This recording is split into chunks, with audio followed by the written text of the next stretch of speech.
And we are live. It is 8:30 in the evening on a Thursday. That means it's Stack Your Live time. We did an earlier Stack Your Live on Tuesday, but that was special circumstances. Chase did a thing. As always, I'm Matt from the Matt Clausen YouTube channel, joined by RJ from Do You Take Cards. RJ, how are you today? You know what? I'm doing well, Matt. There hasn't been any breaking major credit card news today, which is good because I like news, but I like my news dripped out a little bit. I don't need all of the news all at once. Completely fair. We got Double Double joining us. Hey y'all. Hey Double Double. Yeah, it was Tuesday was a big day. We've got Points Precision joining us. How's it going? Tuesday was insane. Today being a holiday was also helpful. Kind of stopped the news in its track. The only bank that would show up to work today would be Citi, but that's just because they don't know what day it is at any given time. Okay, but Citi dropping news 5 minutes before the Chase launch and then it just getting swallowed up would also be on brand for Citi. Yes, absolutely. I do believe that would be the case. But that would also require Citi to make news. Double Double, how tired were you after the CSR release? Okay, so here was my timeline Monday into Tuesday. Monday night, we start recording the podcast at 11 p.m. Eastern. That is when we record the podcast. It is the easiest for the schedule. RJ and I are night owls. It works with all of our co-hosts. So we start recording at 11. We finished recording, I want to say, around 1:45 or 2 o'clock in the morning. Yeah, about then. We went a little long. We were a little wordy. Yeah, as we tend to be. And then RJ and I stayed on Zoom and started, RJ started refreshing the Chase page.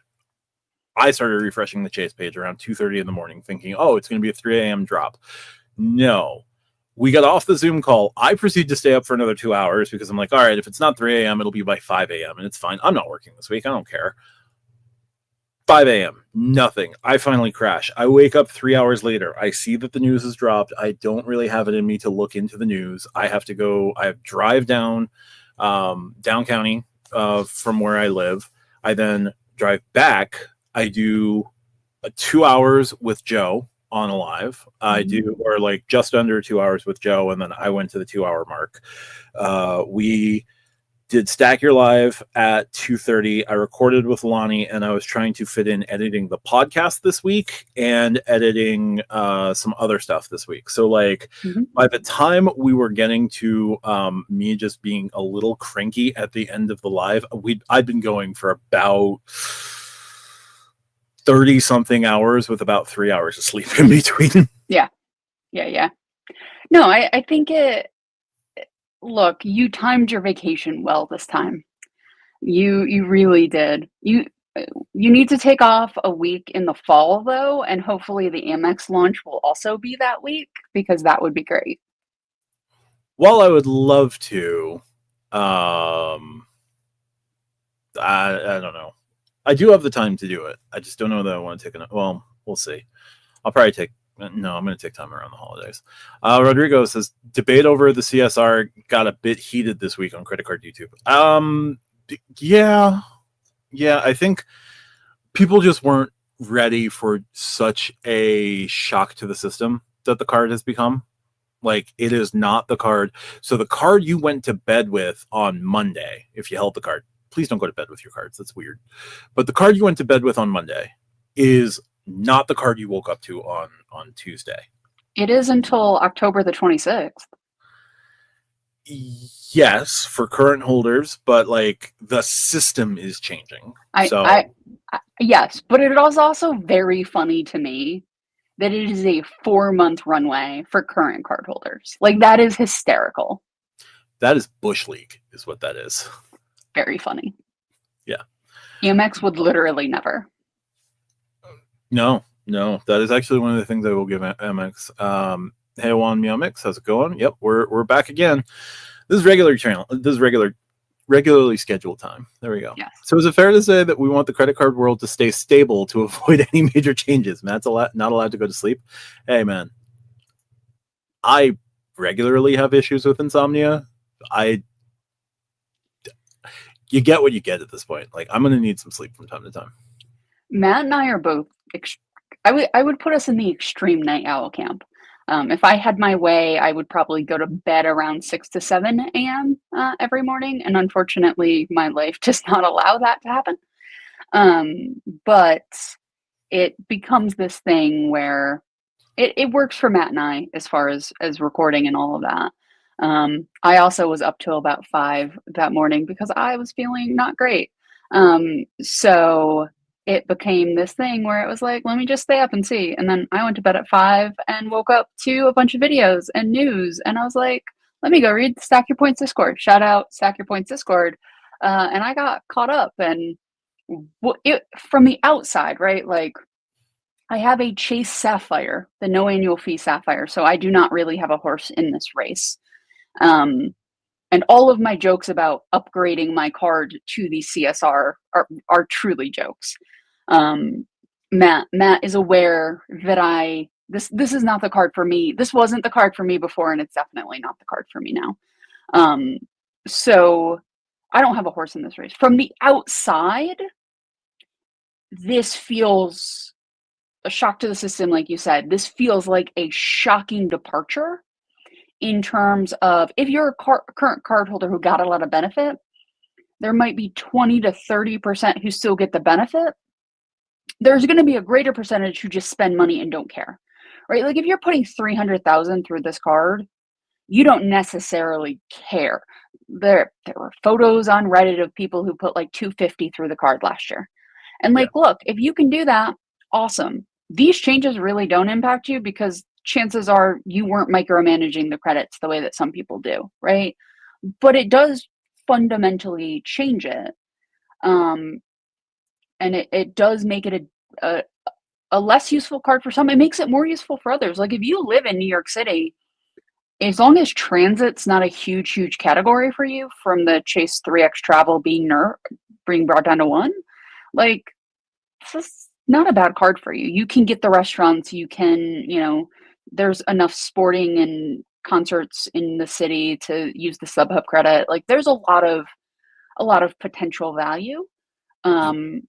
So, but from the outside, it is bizarre, the direction, because this feels, when Amex does a refresh, they almost double down on the identity of their cards, where it feels like Chase is like, oh, we don't like this identity, let's just create a new one. And as somebody who follows Amex as closely as I do, I cannot imagine them being like, we're going to add 3X entertainment to the gold card, right? Like, for a lifestyle card, that actually would make some sense, but it is such a strong identity as the food card, regardless of it's on the travel page or not, but it's the food card, right? So for Amex, that would be really strange, where Chase is just like, what's an identity? An identity is what we say it is. Yeah.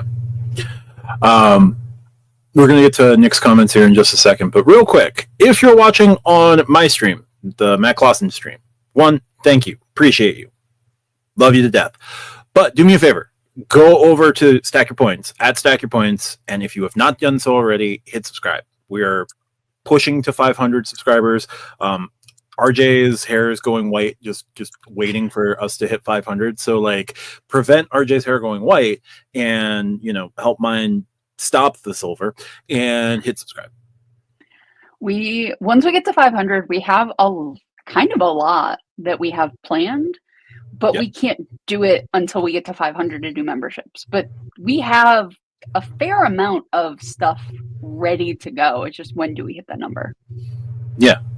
Definitely appreciate anyone who's watching on my stream. Thank you. And I know today, like Thursday, gets to be a little bit of a stream fatigue. I get it. But just do me a favor, pop over to the Stack Your Live channel, hit subscribe. You can just click a new window. Nice and easy. But going to Nick's comments here real quick. Nick says, I get why Chase is doing this, but copying the Amex method just seems lazy. I hear you on lazy. My counterpoint would be, one, companies are in the business of profit and in the business of, driving shareholder value. They shouldn't necessarily be in that business, but They're in that business. And copying a successful model, oh, thank you, Juan. Copying a successful model is more valuable and more easy to do, is easier to do than coming up with something new that could be a failure. And if you bet the house and fail, now you've shaken investor confidence, and that's never good. Henry, I don't know if they're going to make the change for you, Matt. Real quick, pulling this up. I was approved for the CSR in 6/6/24, so doesn't that mean that I would only get 3 days with my old card? No. Everyone who's applied for the card prior to June 23rd, 25 will have their benefits extended to, will have the current benefits of the cards extended to October 25th. October 26th, all of the new benefits kick in for those who have held the card prior to June 23rd. Yeah. But back to Nick's point. I also I'm not entirely sure what model is better for the companies, and I'm talking specifically about the companies. I'm not talking about the people holding the cards, right? I'm talking about the companies. I'm not sure there actually is a better model than the couponization, because the people who are paying for the credits are the companies. So Apple is paying for the Apple credit, and StubHub is paying for the StubHub credit, right? Those are the companies that they're partnering with, and they're doing the payment. So it makes sense for the banks to want as many of these partners as they can get, where coming up with a completely different strategy is risky. And why? Amex is, to another point, younger people, let's say 40 and under, Amex is an incredibly prestigious, isn't the right word, but it's in the same vein as Apple, right? It's premium. Matt was doing a live with Joe, and he kept using luxury, and I don't think luxury is the right term. I think premium is, because you pay a premium for having Apple products. I am surrounded by them. I am filming on one. I am using the other to, do the web hosting. I have a third off to the side. I've got a pair on my head, right? These products are a premium. But in America, and I'm only talking about America here, over half of the people have an iPhone. And usually if you have one Apple device, you're more likely to have extras, or more. So Apple devices are held in a certain regard to people under 40.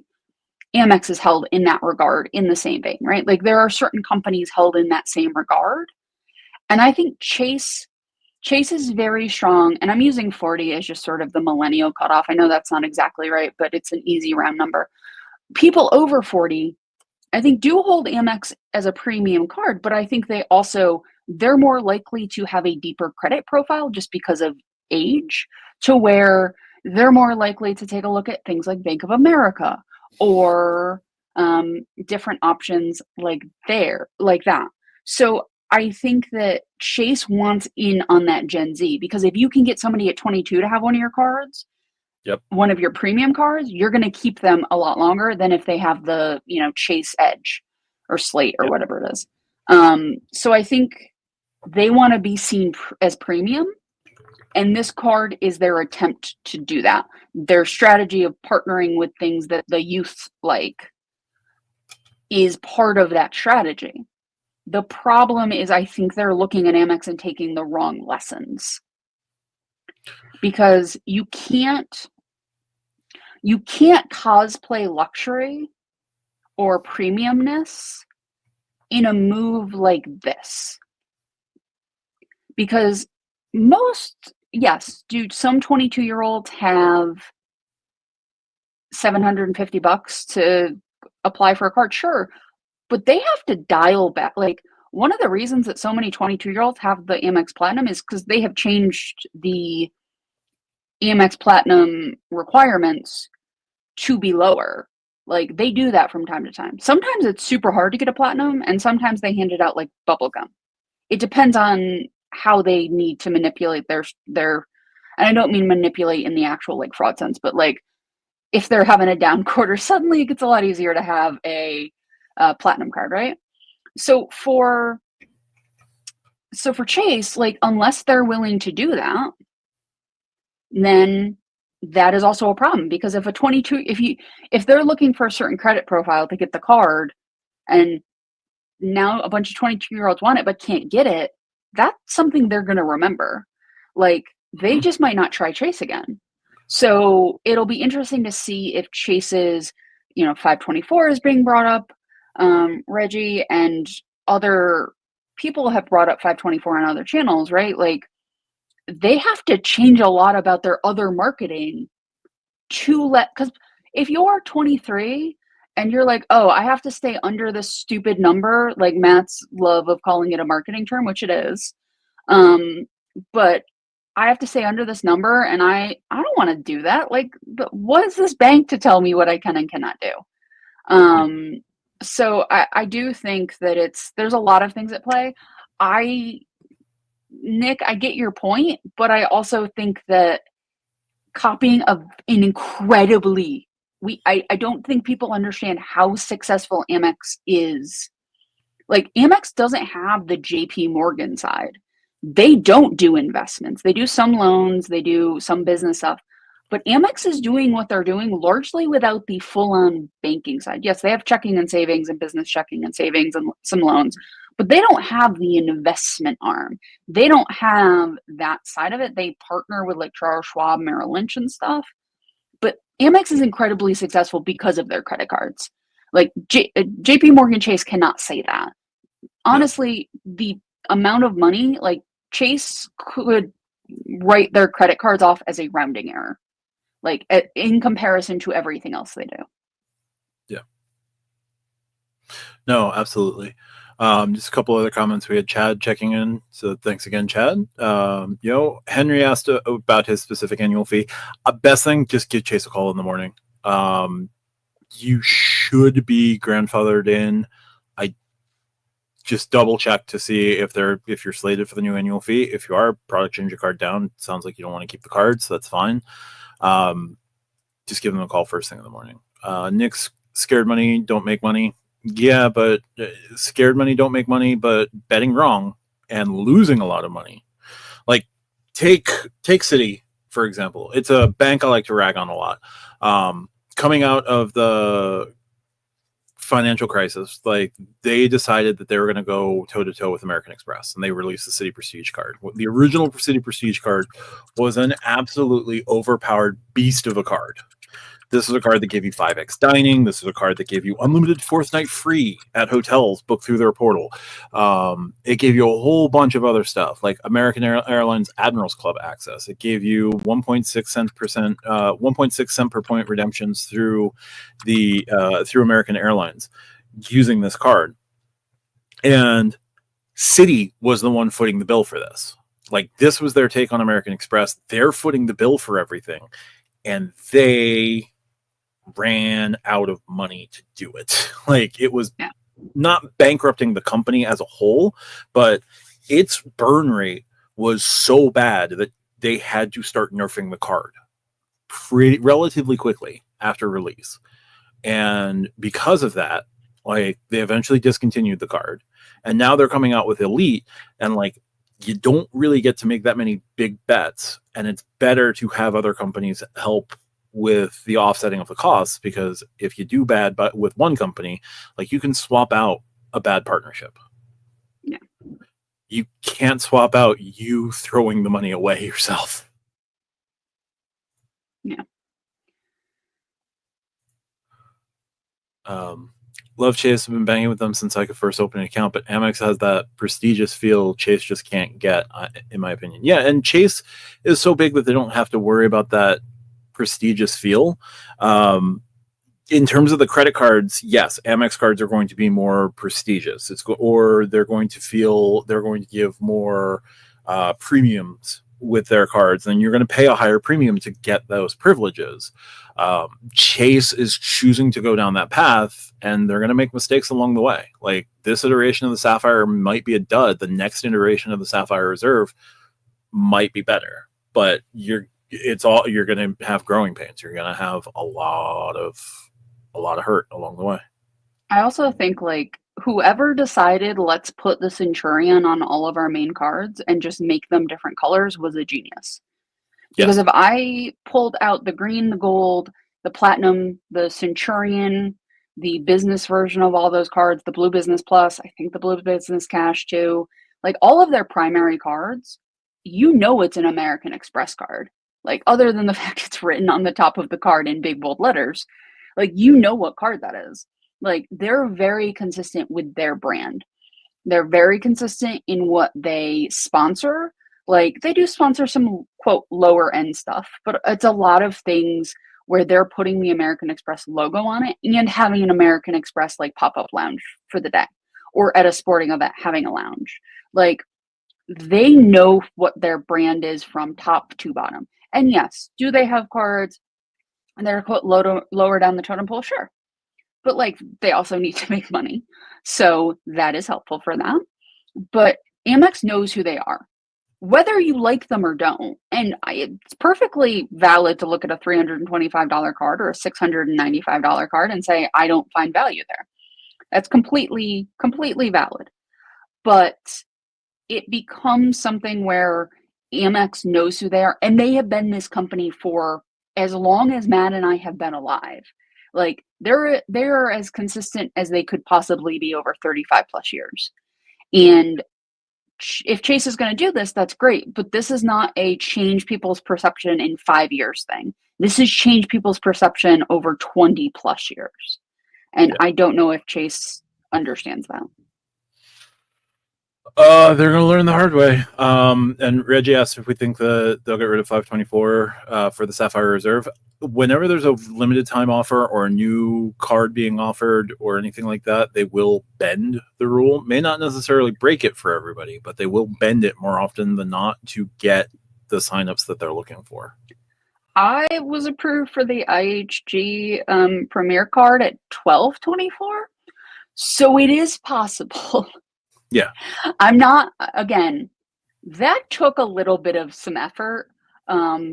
Matt knows what I went through with Chase on several calls to get them to consider me. I begged a little bit. I won't lie. But I got the card and I got the welcome offer. So sometimes, humbling yourself at the altar of the bank works. Yep. Sam's worried that that Amex is going to nerf the plat and the gold and bump up the annual fee. The gold is safe from an annual fee bump for at least 3 years. They just updated that last year. They're not going to bump the gold up a year after bumping it. The platinum, it's curious to see what will happen. We'll get into that in a little bit. Yeah, I don't know how you nerf a platinum. Like, we'll get into it, but my early comment is I don't genuinely know how you nerf a platinum the way you can with other cards because of what the platinum is. But we'll get into it. Yeah.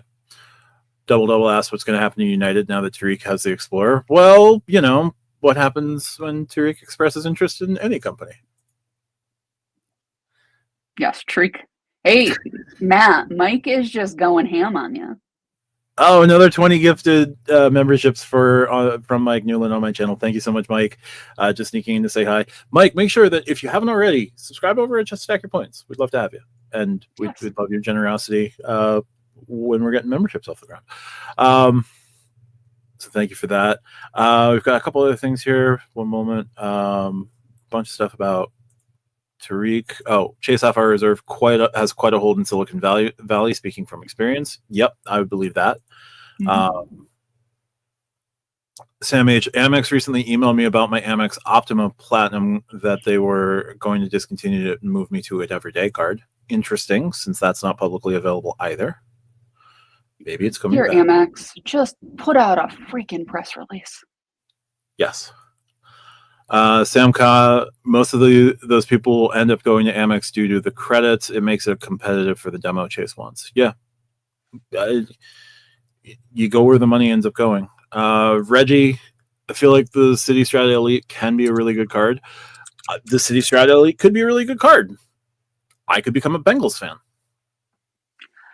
I think it's more likely that the Strata Elite becomes a good card than you becoming a Bengals fan. Yes. Just putting it out there. As long as Roger Goodell is in charge of the NFL, I am not gonna pretend to like it. There's it's an open student like checking savings freedom rise. Had no idea that they automatically force the kids that play nice to the grown-up card. Heck of a business tactic. You'll automatically be evaluated each. So the Freedom Rise is just a card, is a new to credit card. Like they're going to evaluate if you do everything right with the card, pay on time, pay at least your minimums, you're not getting behind, you're not paying interest is relative, but like if you are a good card holder of the Freedom Rise, they will offer you the Freedom Unlimited after a year. And the Freedom Unlimited is not a bad option, but I don't think that's a bad thing. Like, no. I know you're positioning it as like it's a grown-up card versus the Freedom Rise, but like they're not. It's not like the Freedom Rise is, wildly different. Like, I honestly like I think more banks should do that, right? Like I think your introductory card, because a Freedom Rise is a credit card. Like it's not like a secured card that they're automatically turning it into a credit card with a bunch of like features, right? Like it's not like here's your Sapphire Preferred, now give us $95. Like they're not doing that, right? It's a zero annual fee card. It's not functionally that different from the Rise. It's just it's a more, yes, you are correct, it is a more adult card, but also I know people in their 40s and 50s who have gotten introductory cards and then they get upgraded to another card. Like it is not a bad thing that they're evaluating you, and they also do check to make sure that you're like not being bad, or they just won't offer it. Reggie, I know Amex is making a lot of money, but Chase shouldn't have copied Amex with the coupon book. I don't disagree. I think it's a question of they're making a lot of money doing this. It makes sense to try to do this as they've been moving toward competing with Amex 101. They're going to try to do what Amex does better. Do I think that is a good strategy? No. Do I think that they're going to learn over time? Sure. The only way they're going to learn is by making the mistake. I also again, I am open. Tell me if you don't think that Chase should have gone to a coupon book. I respect that. And I'm not asking Matt because I know his thoughts. Tell me what you think they should have done. Like legitimately, if you don't think they should have gone to a coupon book, totally respect that. Tell me what they should have done instead. Like I want to hear what you genuinely would have wanted instead of that. That's not, $1,000 credit on a $750 card and everybody gets ice cream. Like genuinely tell me what you think would have made sense. Man, I don't want ice cream. And there's no gluten in ice cream, so you can have it. There's no gluten in most ice creams, yes. Yes, if they have, pieces of sugar cane or sugar cookies in there, yes, there'll be gluten. Does frozen gluten count as gluten? Yes. So it's not like a strawberry allergy where some people who are allergic to fresh strawberries can have the frozen stuff. I've had times where it hasn't hurt me too badly. I've had other times where it's unspeakable. Henry mentions he wants the IHG One Rewards Traveler card, $0 annual fee, 120k points for only 2k spend, fourth night free, 3x on utilities. It's a solid card. Like it definitely helps. Mike's already on the Stack Your Points. Absolutely sorry. Just one more. Felt like the reminder there was necessary. We got M2K joining us. Thank you so much. Mike, shame on my NFL comments. I'm sorry. It's really hard to respect Roger Goodell and respect the league.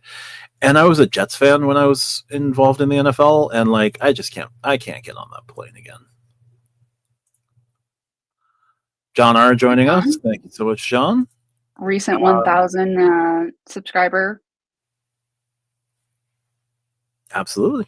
So we got Rodrigo. If Amex is coming out with a more premium Delta card, doesn't that confirm Amex will have a higher tier personal card above the Platinum? No, I think so, but it I does don't not. think it. I don't think it confirms that they absolutely will.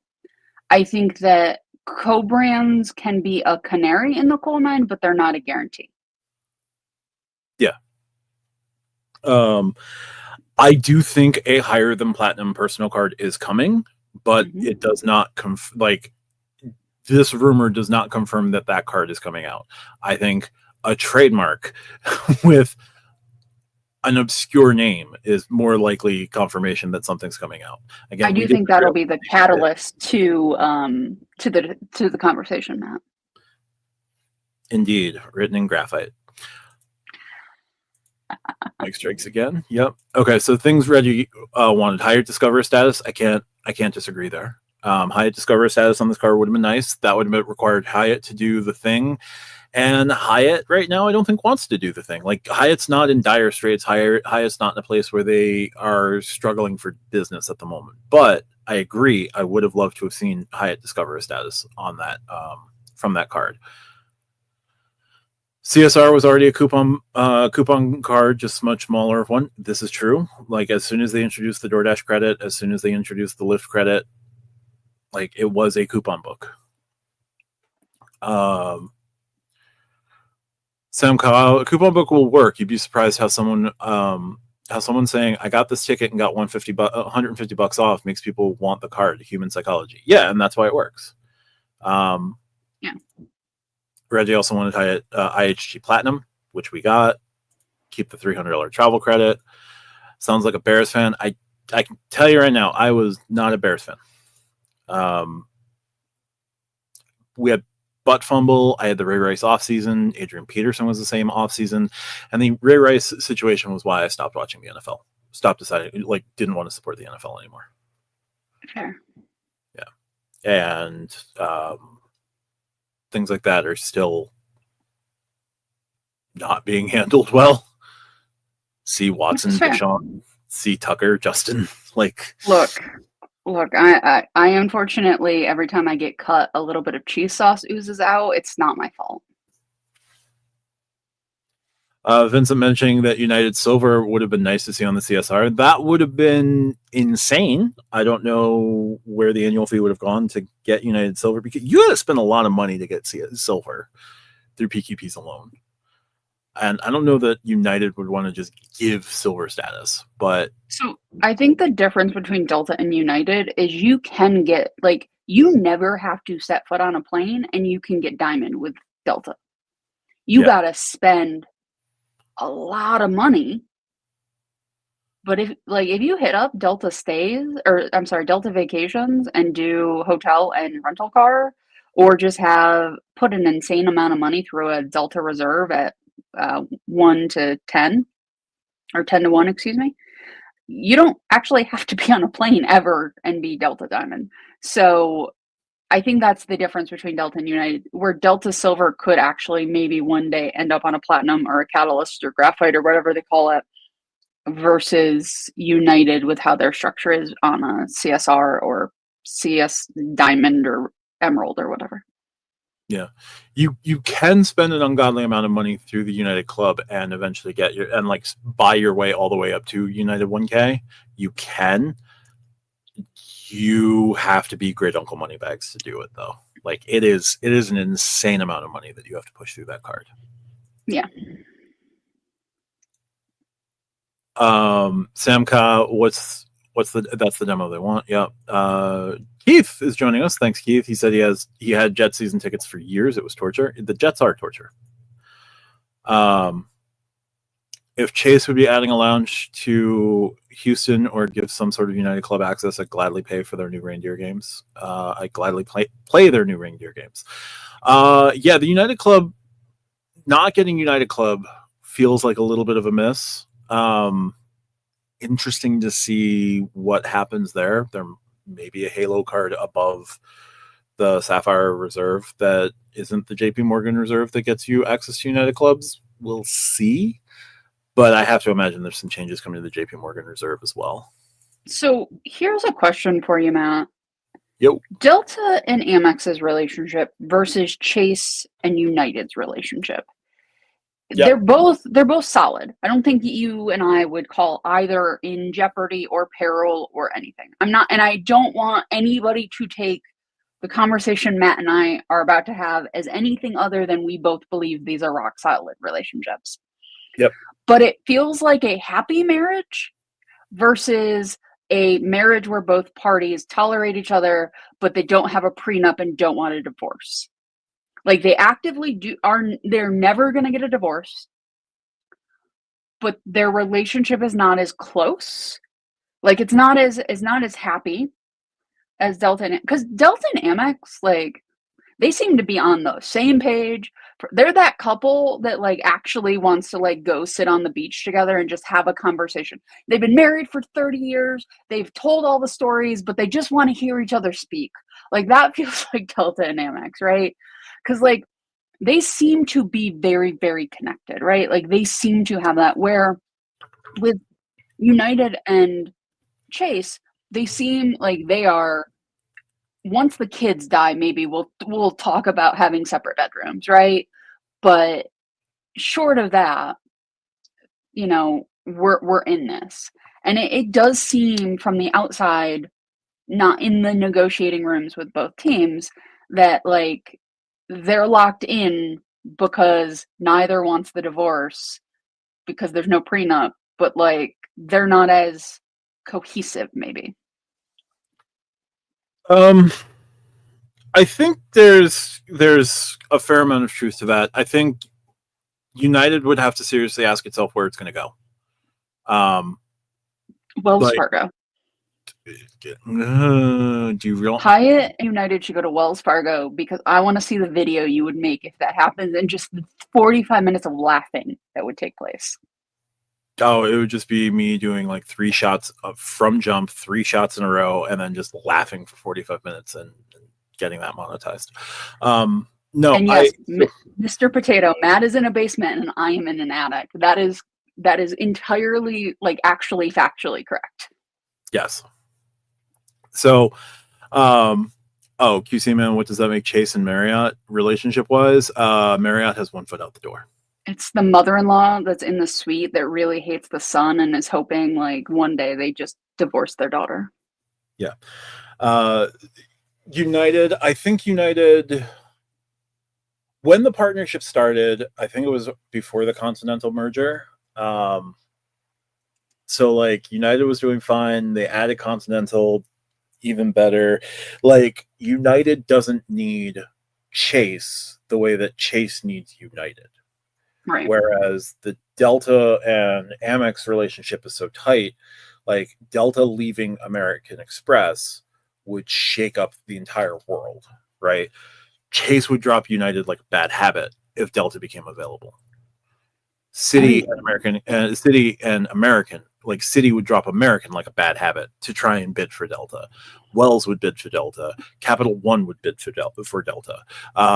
That marriage breaking would be insane. United leaving, Chase would be that bitter partner who just says, you're not going to do better than me. And Chase would be right, because I don't know what a partnership with Capital One looks like. I don't know what a partnership with Wells Fargo looks like, aside from United being in the driver's seat and United not having to allow any of those cards, any of the non-co-brand cards to have any sort of access with them. Like they don't need Chase, but they also don't have anywhere else to go. Yeah. Like no, Chase is a card issuer. The Amex Delta relationship really does like fascinate me, just how much on the same page they are. Like what 1% of GDP of the US goes through a Delta co-brand card. Like at 1 point, yeah. People love that card. Like those 7 cards that Delta has, 3 on the business side, 4 on the personal side. Like people love those cards. Like, I know people who get platinum every year just spending on their reserve and taking like 2 flights because people love that card. People love to use that card. Mr. Potato, what comes next for Chase? We've got a Sapphire Preferred refresh at some point. Maybe the Freedoms get refreshed. Maybe they add a new Sapphire card into the lineup. Like there's a whole bunch of directions Chase could go. Marriott Gold would have been nice on the Sapphire Reserve. Yeah, especially since they hand that thing out like candy. That would have been cool. IHG is apparently Chase's real hotel partner. IHG and Chase just re-upped for 11 years on the co-branded thing. IHG is trying to grow its brand recognition. IHG is aware of where they are in the like hotel fight, and Chase is their best option. They're betting Chase is their best option, and they're paying for IHG Platinum. I like IHG. They're my backup to Hilton. So Brian McMahon, which is which? In the which is which question, the Delta and American Express were the tight 30-year couple, happy as can be. United and Chase are the couple that like barely tolerate each other. Vincent Pascal joining us. Thanks, Vincent. Amex picking up Hyatt as a transfer partner would be a major blow to Chase. Yes. Or picking up Turkish Airlines would really hurt Capital One and Citi. Also, yes. Do I see those things happening anytime soon? I could see Amex adding Turkish maybe, but I don't see Amex adding Chase. Amex adding Hyatt. Samka, I think the Amex Platinum refresh bumps up the credit they have currently with price increase. Allow one guest in lounge, add one more credit. I think you're going to bump up the annual fee. I think they're going to add an extra night to the FHR credit. I don't think you're getting any more guests unless you spend $75,000 a year through the card. And Amex isn't going to do too many things to change what's working. I think this could actually be a bigger refresh than that. I genuinely think that it could be a fairly large, because we're about 10 years out from the 50th. If you do a large one this time, you do a mid one 5 years from now, you can do the big one for the 50th. I think it's going to be a bigger than just a slight bump up and all that. I think it's going to be a real one. And it'll also give us a hint if they are doing a card higher. Potentially. One of these banks to add a YouTube Premium membership to their card. Currently pay it yearly because that's a conversation with Google. I would love to see what that could look like, but that would be fun. So what does that make the... Oh, yeah, we already answered that, QC Man. Marriott has one foot out the door. They're the mother-in-law just waiting for the divorce. But also QC Man member for 2 months. Thank you so much for that on my channel. Craig Howard Kirkland, explain the Amex Plum card. Why am I seeing it more and more? What's so good about it, if there's anything good about it? So the Amex Plum card.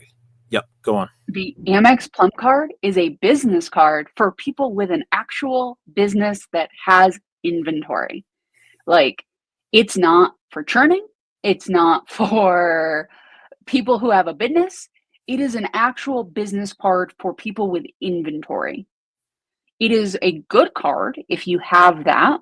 It is not a good card for any other human being on planet Earth. That is the Amex Plum card. Yep. It's also one of the prettiest cards.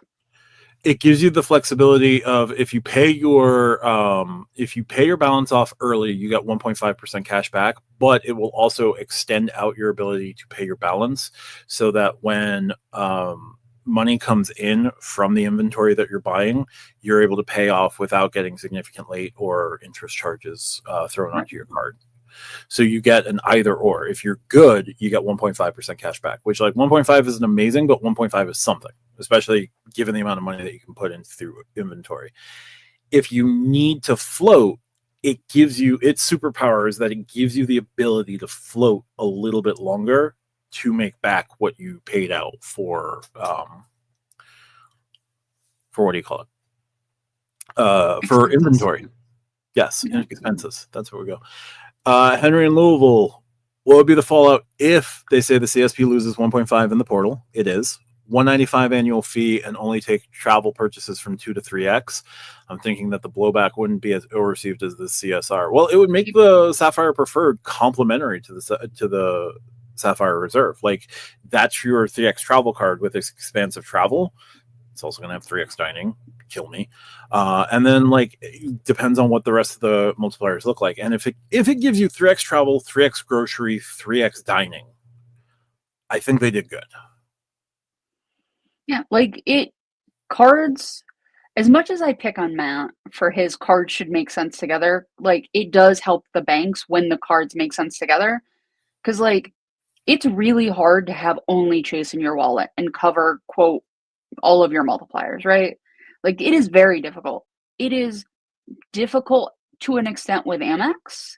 Um, the Blue Business Plus, if you do get a business card, makes it a little bit easier because it's 2x, but it is difficult, like, but it's not impossible. Or at least the ones that it's not covering, like it doesn't cover gas, but you can get the business gold and that'll cover gas at 4x as one of your top two. So with Amex, you could in fact have a full wallet as long as you don't shop at Costco. So Chase not being able to do that for a couple of key categories, I think does give it a knock in people's eyes. So doing something like this actually helps them. Yeah. So if they went to 295, That's, I think, too much. I'm gonna need some credit. I'm gonna need to see what credits you're offering me at 295. Like that is a card I'd really need to credit out. A $250 Stewart's credit that only applies to ice cream. Yes. I'd bank that in a weekend. CSP is already known to lose 1.25 in the portal. See Doctor of Credit screenshot capture today. Yeah, I mentioned that today in my tidbits video. Brian McMahon, 300 billion annually. Yes, that is currently what's going through Delta cards. It's insane. It's a lot of money. Given the Chase link, a $300 business card, Inc. preferred CSP going to 300 wouldn't be surprising. It wouldn't be surprising, but I need to see what they're going to do. Because you can't just go to 300 and offer the same product that you have at 95. Get back. I do. Do you think they're going to change the Inc. branding? I think Inc. Preferred will become Sapphire Preferred for Business. I don't think that Inc. Cash and Inc. Unlimited will be touched. And I don't know what they're going to do with Inc. Premier. Like, Inc. Premier was long. I don't even remember the full story on Inc. Premier, but like, it's a charge card. It's flat 2x. That's great. Yeah, no, Premier. I'm sorry. You're right. But you can't move those UR to anything other than cashback. So, or like gift cards. So Premier still sticks out like a sore thumb. The easiest thing would have been, honestly, to rebrand the Premier as the Sapphire Reserve for Business and make it a 2x catch-all, 8x in the portal, whatever other credits, $7.95 annual fee, advertising, dining yay or nay, I don't really care, and like give it the ability to have its UR points pool with the rest of the class, and then discontinue the Inc. Premier as we know it. Yeah, Bill doesn't see value in IHG status, and that's fair. Having other statuses would have been nice. I think it depends, right? Like if you're big into Hyatt, IHG status isn't going to do anything for you. Like the thing with status is it all depends on your partners. Like diamond status with Hilton would matter a lot more to me than somebody who stays mostly at Hyatts and, Marriott's. So I think status really is going to depend on the person. M2K, that's not a rumor. The preferred really is losing the 1.25 bonus. I think we talked about that before you joined us for the evening. Ryan McMahon, why can't IHG points be worth anything? They're worth about 0.6 to 0.7 cents per point. Like, IHG is also aware of that, and I'm not sure how they're going to address that. But Fourth Night Free will bump things up. But yeah, no, I get it. C-Man, Chase and Southwest, what's their relationship look like? Bad. That's Jamie Dimon calling you and telling you to be nice, Matt. I wish it was Jamie Dimon. That would be hilarious. No, Chase and Southwest, what would their relationship be like? They're not at the same they're fine. They live on the same block. They wave at each other, but they don't really have conversations. Yeah, Yes, but they're you can quaint. actually pay for it and it is guaranteed versus it being a based on availability. And I will take the like $20 and pay for that every single time that I want it if it's guaranteed. I am fine with a guarantee. I wish you got like 20% off if you had certain status, but I'll take a guarantee every time. Yep. And if you use your Hilton Aspire card to guarantee that purchase, you're going to get 34 points per dollar on the extra money that you spent. Surpass is what, 30 points per dollar? So, go for it.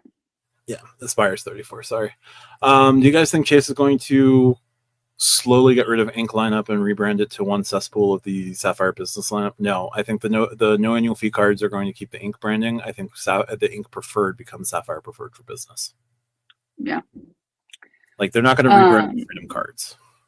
So Matt, Yep. We asked people. Also, I would love the platinum to get a Dunkin' credit. That would be great. We asked people to submit questions before the live in our Discord. Shout out to stackyourpoints.com. You can go there and join the Discord. Yes. I have those questions, Matt, and I am going to ask you some of those questions now. Smurfly. All right, let's see. Where do I have? So this is from Keith, friend of the podcast, Keith. What is your annual fee pain point? Do you have a strict annual fee budget? The annual fee creep is getting to me. Matt, you have less annual fees than I do. We're going to go with less. There's no need to put numbers on these things. What is your pain point with annual fees? What's your relationship with annual fees? Your annual fee just went up quite a bit because you're a holder of the Sapphire Reserve. So what's your relationship with annual fees? I pay the annual fees I'm willing to pay. Currently, I pay $649 in annual fees. I have a $245 sort of Damocles addition to my annual fees hanging above me, but I'm unsure if I'm going to pay that next year. Luckily, my annual fee doesn't hit until April, so I'll get a little bit of time to use the new credits, see how I can math out the new credits for myself. But I think I'm willing to add other annual fees as long as there's value coming to me, right? I was gung-ho about the JetBlue Premium card because I thought that it was going to add significant value, even though it was only going to be for 2 lounges with JetBlue, one at JFK, which is badly needed because JetBlue has its own terminal and nothing in that terminal in terms of a lounge. They've got like a little food court area, which is nice, but like nothing else. So like a lounge would be welcome there, and they are building one, but like that card disappointed me because of what that card can offer is not worth it. So I'm not willing to pay the $4.99 just for some lounge access at JFK. Now, what could be interesting with Blue Sky Alliance would be if there's reciprocal credit card credits or reciprocal credit card benefits where like you hold the United Club card, now you can access the JetBlue Lounge with the United Club card. Maybe, right? I don't know that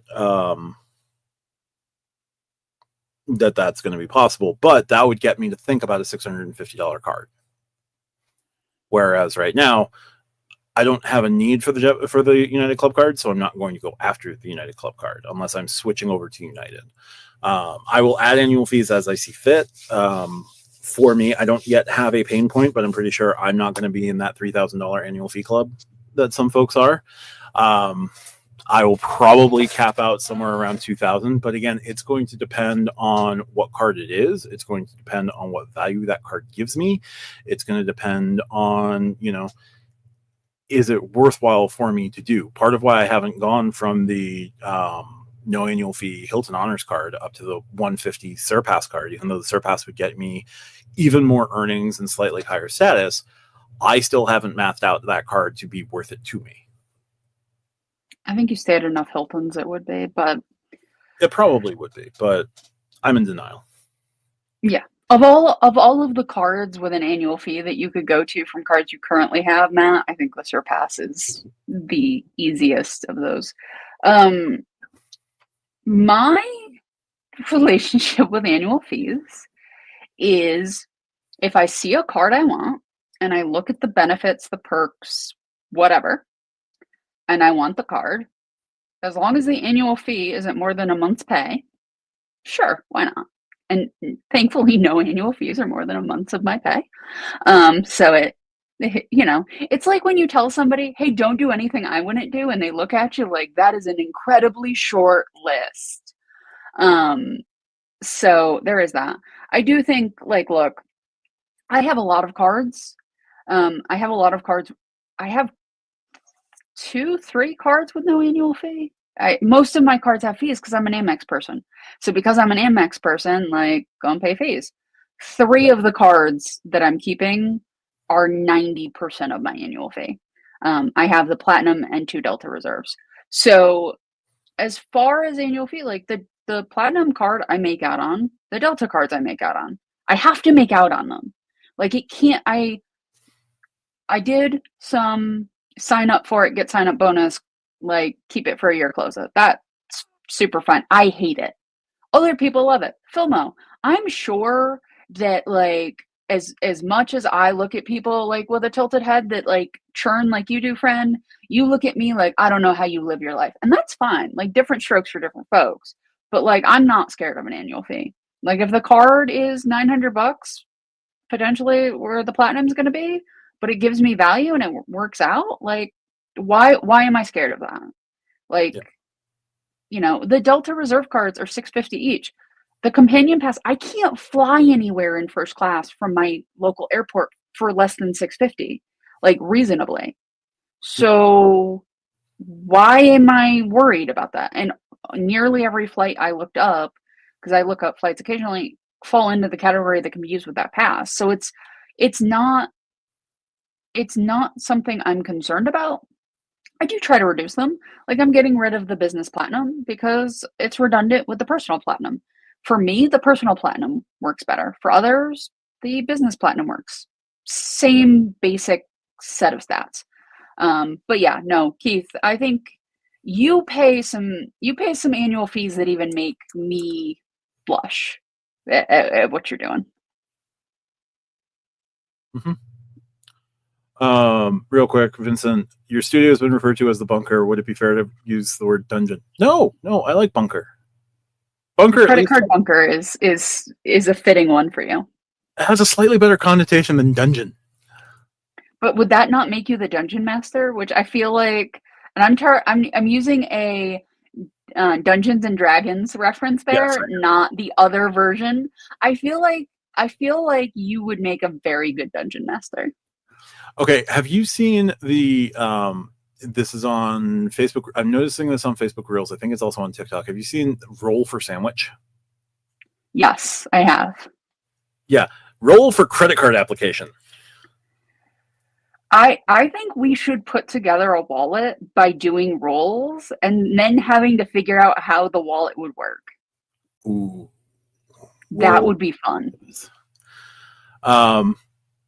Bunker sounds safer in World War III. Yes. It's not an Albanian bunker, sadly, but yes.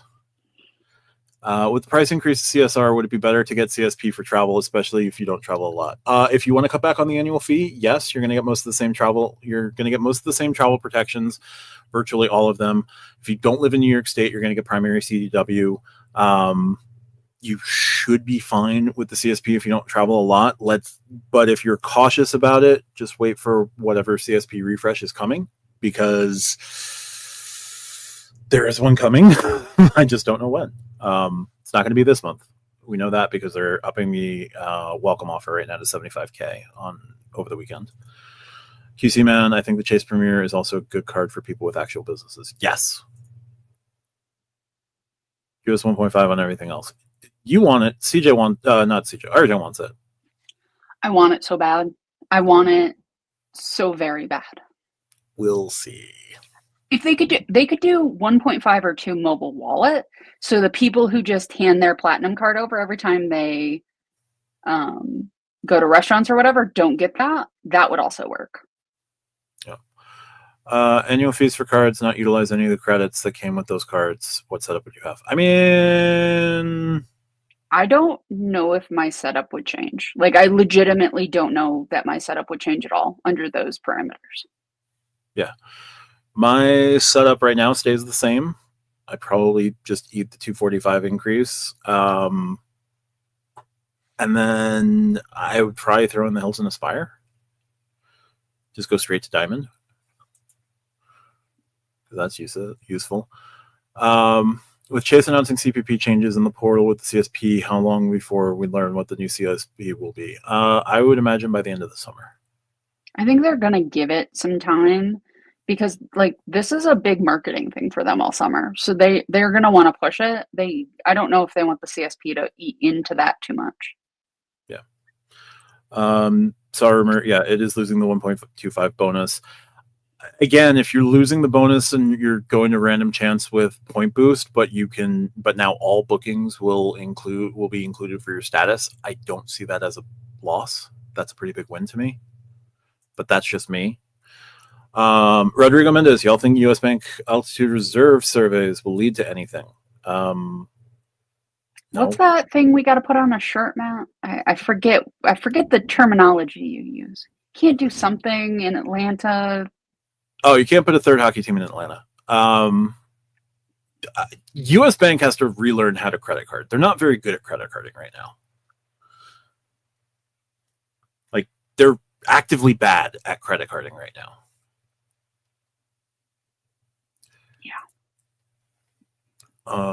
Was a new level for me, and currently I'm going to stand by that. My focus is to actually have a full setup at $500 per year.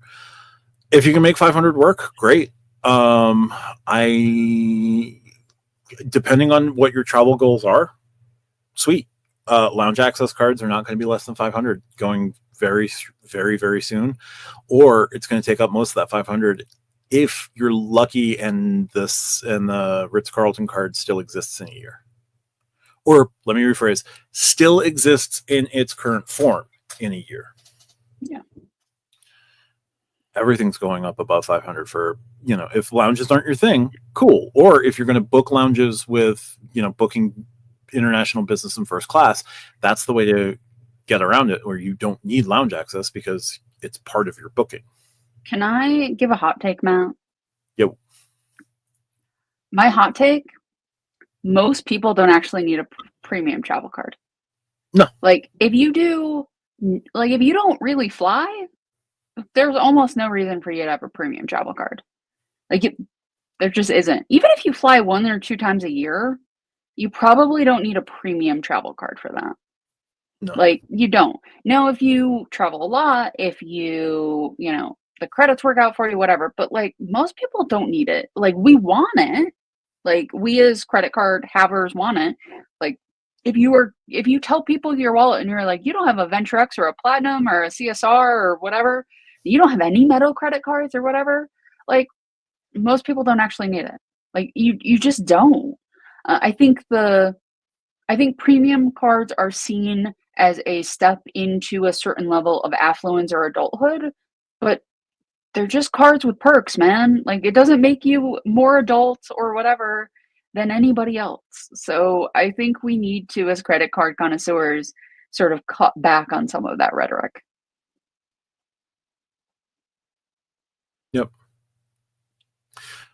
What's up, Boxer? Surpass 4x50 hotel credits. I would never buy gift cards. Just stay at a goddamn Hilton. Yeah. Just stay at a Hilton. Emerald exec status from National Emerald exec status, 4x on hotel online purchases, and Hilton Gold status. It's a good card. I'm not denying that it's not a good card. It's just one I haven't pulled the trigger on yet. It'll probably be one of my next cards. Keith, that gives me heartburn. Yep. All right, Matt, we have questions to get through. Yep. Let's keep going through questions. We've got a ton of other comments, but let's keep going through questions. All right. This one is specifically for you. Yo. This is from JC. It says, I have a question for Matt. Being in an envious position of 2 of 24, how juicy would the CSR offer have to be for you to pull a trigger on an application? Now, there's what, 48 months you have to go between getting sign up bonuses for the card. Has it been 48 months for you?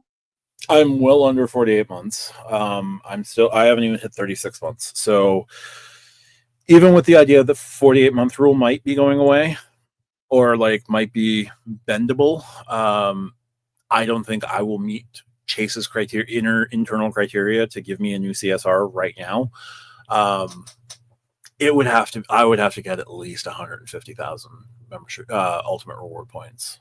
But I have a feeling that welcome offer is going to be 150 on 10K spend in 3 months, and I don't necessarily want to do the 10K spend in 3 months. I do think that gets like things like that do get lost in the conversation about like churning and about getting these cards. Is like it's great to have a major sign up bonus, right? Like the platinum will come out with their offers. Usually Amex, especially on the personal side, goes 6 months, which is a little bit easier. Oh, yeah, significantly. But like you have to be able to spend that in that time frame. And a lot of people like have the income to do that, but if life's like that can be a problem. So like be somewhat careful. Like I'm not saying don't go for them, but be somewhat careful with like sign up bonuses. Like it's not always as easy as it seems from the outside, even if you've done them. Yeah. I Sapphire Reserve business, if that comes out with like a 200,000 point welcome offer, right? Tempting, very tempting. Do you have $30,000 to spend in about 15 minutes? Me personally, no. Can I like work with my family on it? Possibly, but that's a Mom, lot of Dad, we're spend. putting an addition on the house. We're going to have a jacuzzi. We're going to have a garden party. There's going to be a swing in the backyard. It's going to be great. After hearing some of my family's spend in recent months, it's doable.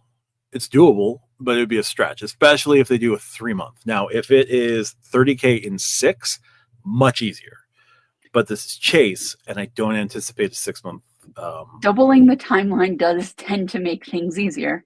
Yeah, that's why the Amex Platinum welcome offer would be significantly easier for me to hit than a new Sapphire Reserve, because Chase does things in 3 month increments and Amex works in 6. Yeah. I don't Usually think business cards are 3, personal or 6. Yes. Typically. All right, next question. This one is also from JC, but this is mine. Question for RJ. What are your thoughts and predictions for the upcoming Amex Platinum refresh in terms of credits or any change to multipliers? Amex, for the love of God, 1.5, even on mobile wallet, like, or 2, even on mobile wallet, just do it. Just do it, please. Especially if you get the Apple card, because it could be Apple specific. I'm fine with that. If it's Android specific, I'll buy the cheapest Android phone with it on there and just carry it around to do mobile wallet. But yeah, no, I think that some of the credits are going to be upped. I think probably fine hotels and resorts will be upped a bit, especially if they do the second night. I think they kind of have to make that work for people. I could also see a Hilton credit. The business platinum got a $200 one. I can like Hilton and Amex really like each other, like in terms of how often those credits sort of appear on different things. So I could see a Hilton credit coming. That would be the least surprising thing I think they could do. That would be a pretty good sized benefit to a lot of people. So definitely that. Let's see. Matt, this is one for you because I don't do the edit.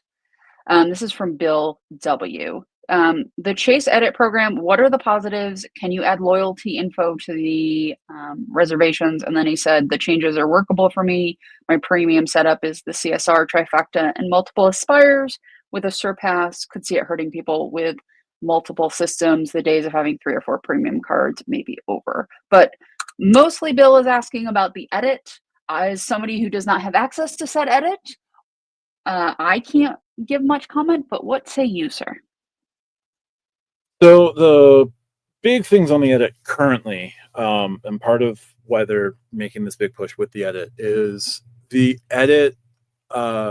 These are luxury end hotels. You can add your reservation. You can add your loyalty number from whichever participating program. So if it's a Hyatt, you can add your Hyatt number. If it's a Accor Live Limitless, you can add your Accor number. You can add whatever number to the participating hotel, as long as the hotel is in a program that's participating and that hotel is marked as like Bonvoy eligible or World of Hyatt eligible, leading hotels of the world eligible. Sorry, I keep repeating myself with these sorts of things. My apologies.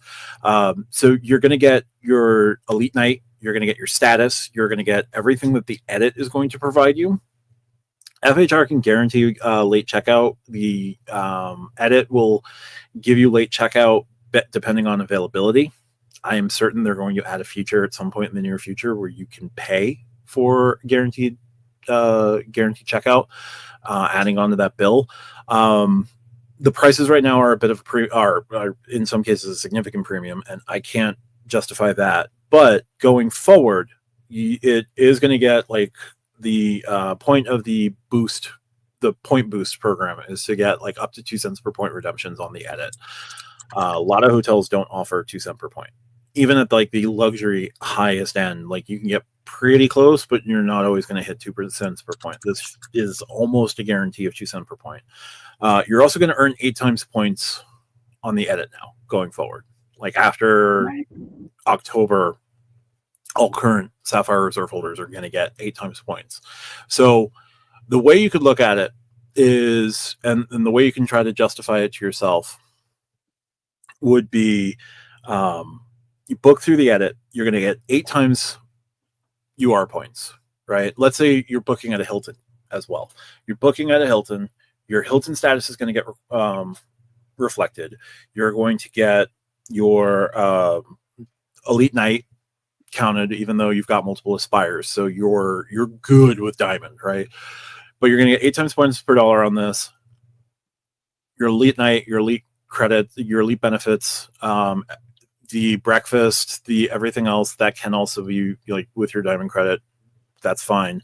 When you get to the hotel, you can switch over to, because you have to prepay. You prepay for the stay on the edit. But when you get to the hotel, your incidentals can be paid with your Hilton Aspire, and all of your incidentals, everything else you're going to do on property, extra food and beverage credit, all of that will come together for you. So that is how that can work out for you. It is either a cash or points booking, up to 2 cents per point. So it can be relatively powerful because that 8 times points per dollar, you can now use that to supercharge either an international flight by moving those points out. You can use that with, we like to just go, Hyatt by default, but you can move those 8 times points per dollar over to Hyatt.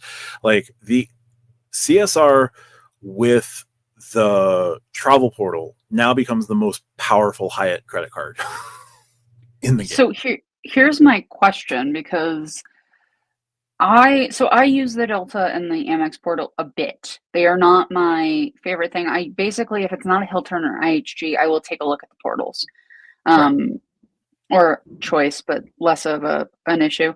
But one thing I am very careful on is the portal often will have higher prices.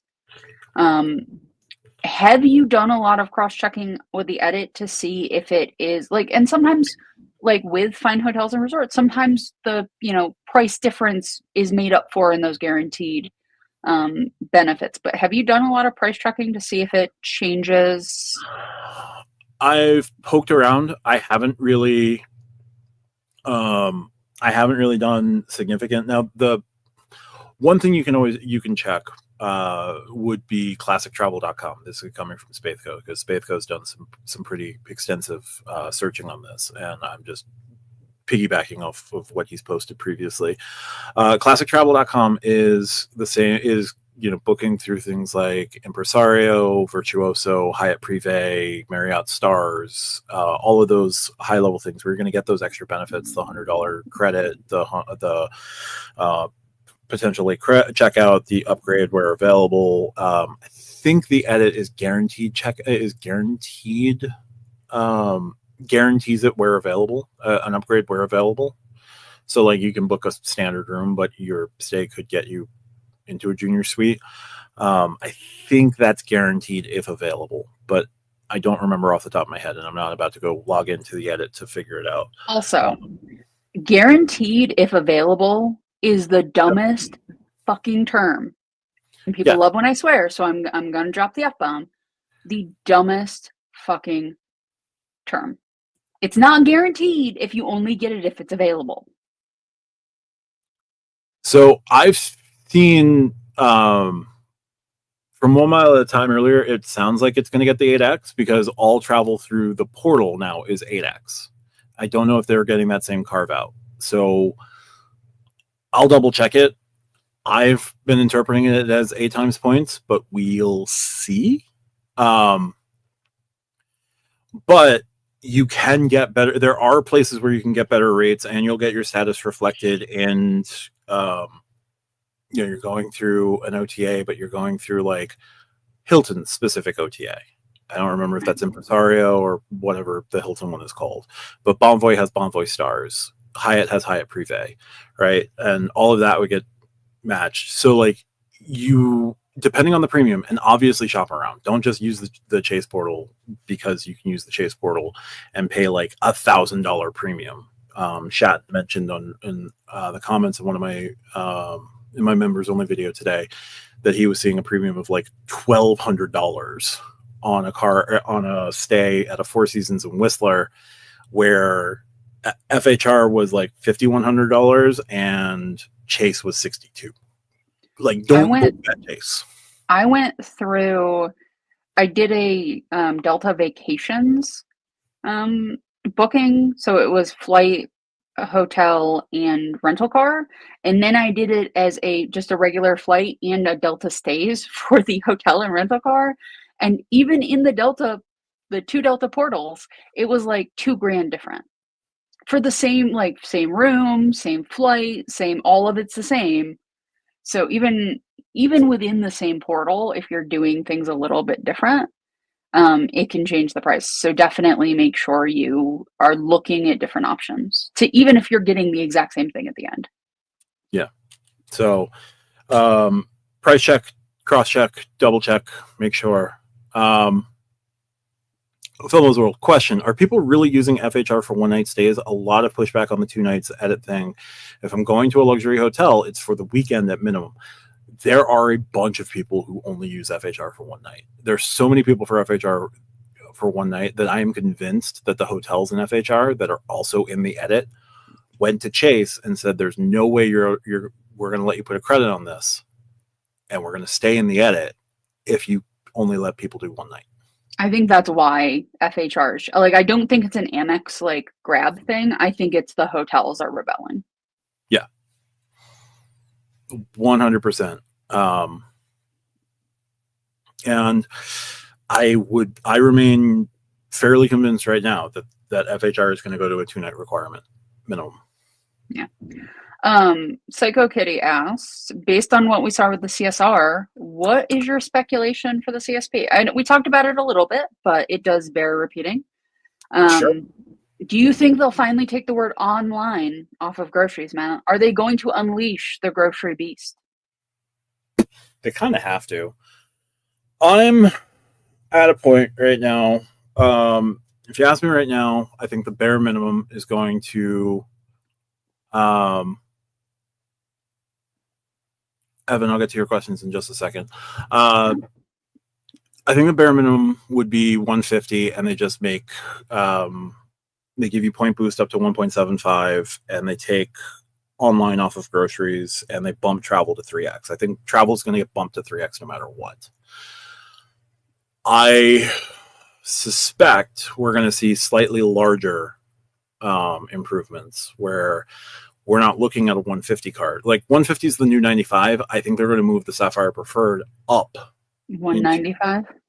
195, 250, as high as 300. I don't know what else you can do, because right now the card has the $10. They kind of have to play with the credits that they have, because I don't think they're redoing the credits on the CSP, though they should.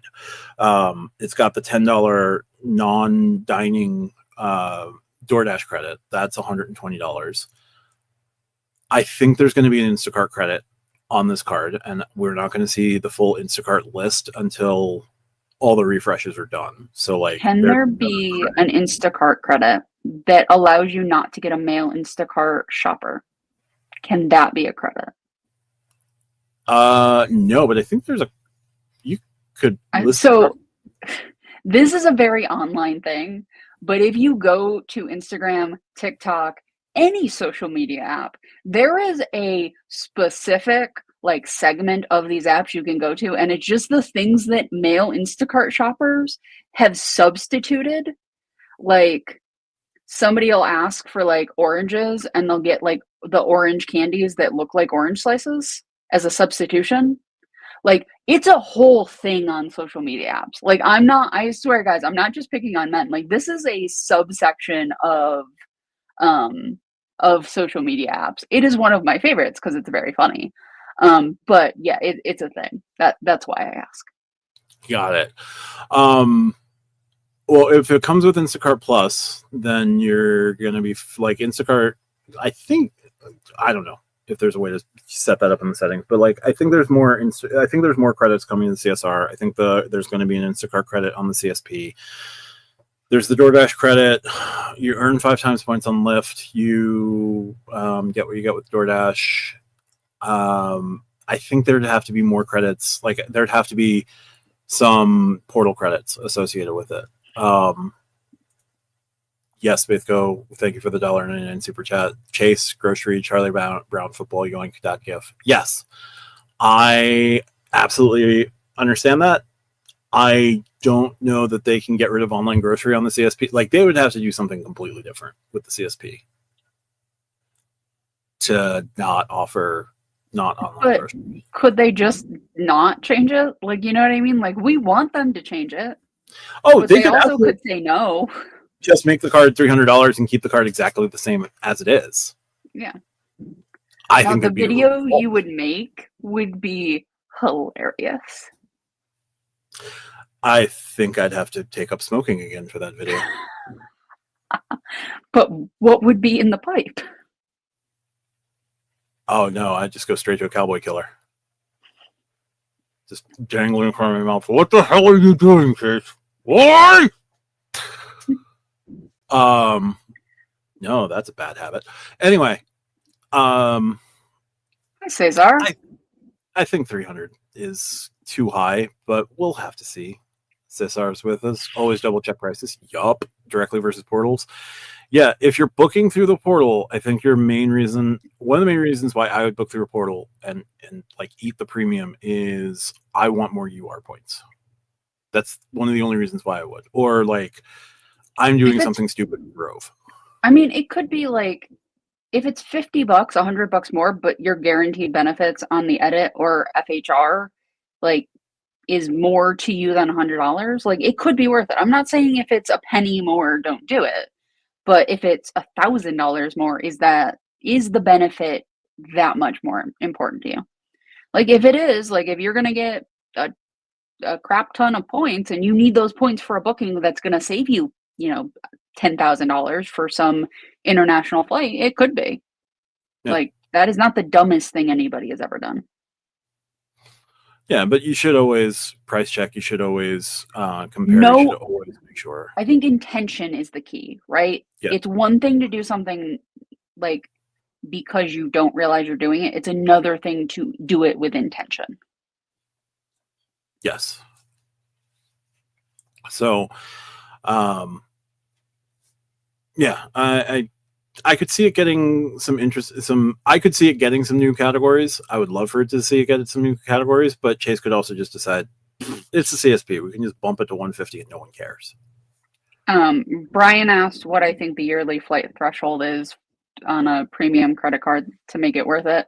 Look, I think that if you're flying 0 to 2 times a year, probably don't need it, right? Like I do a lot of traveling that's not flying. So for me, getting, different benefits, the Delta cards both have hotel credits, different things like that. For me, it's worth it. I've done the math, it's worth it. I think a lot of people have ideas of what they're going to do for traveling, and it never actually gets to a place where it is the reality, right?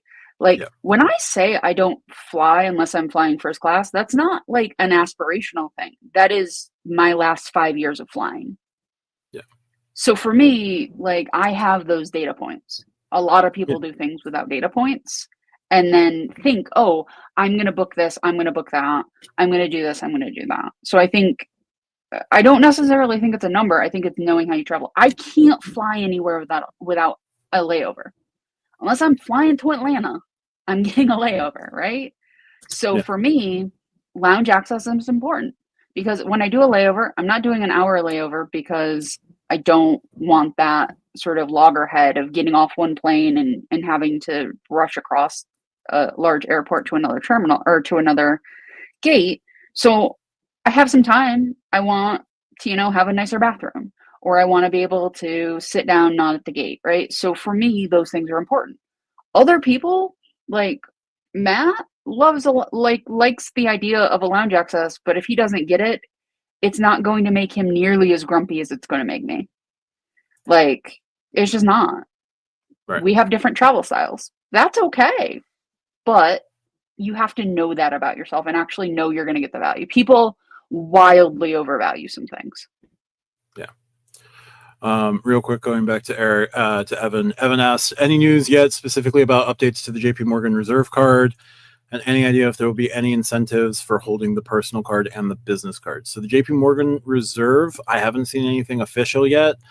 Some folks on like Flyer Talk, I want to say it was Flyer Talk. I think it was Flyer Talk. Were intimating that the JP Morgan Reserve is going to get the same treatment as the Sapphire Reserve, except you're still going to keep United Club access.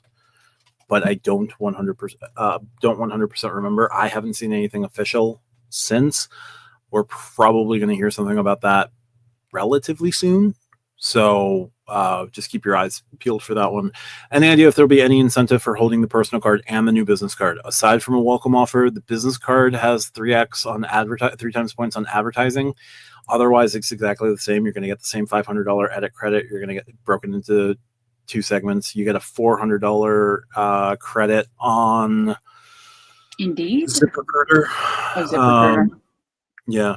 And again, this is the companies that work with Chase on this, right? Like Indeed worked with Amex. Indeed wasn't necessarily going to work with Chase if they already have like some agreement with American Express.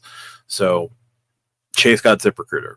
Would it be better to have, I don't know, what other job site is there? Glassdoor? I mean, Fiverr would have been interesting, but like I don't think they would have done a $400 Fiverr credit. I don't know That's that Fiverr could a lot of Fivers. I don't know that Fiverr could afford a $400 credit. You get a $100 giftcards.com credit broken into two $50 segments.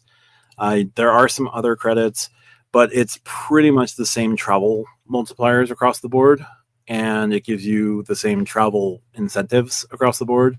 You'll get pre-check, you'll get lounge access, but any employee card that you put on there does not get those incentives. So if authorized user experiences are necessary for you, go with the personal card.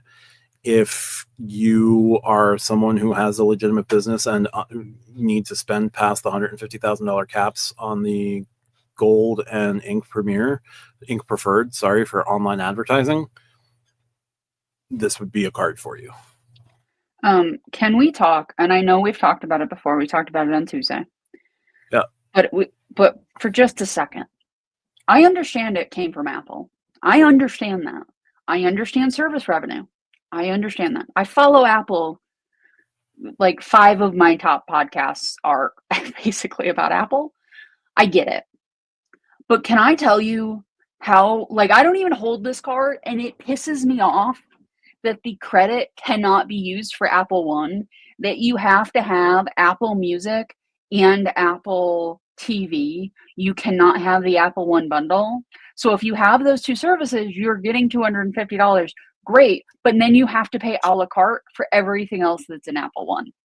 When it's $20 for an individual Apple One subscription every month.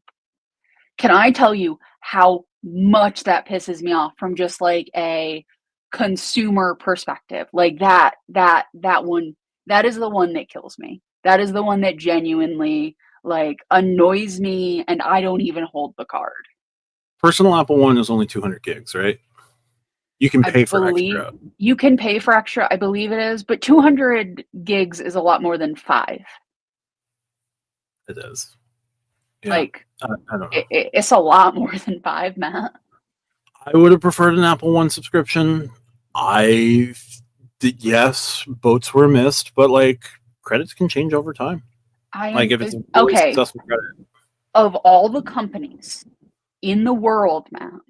Yeah. Do you think Apple is going to do a thing that is more customer friendly? Oh God, no. Okay, I like look again. No, I'm sure with this by Apple things. I have them strapped to my head, but still.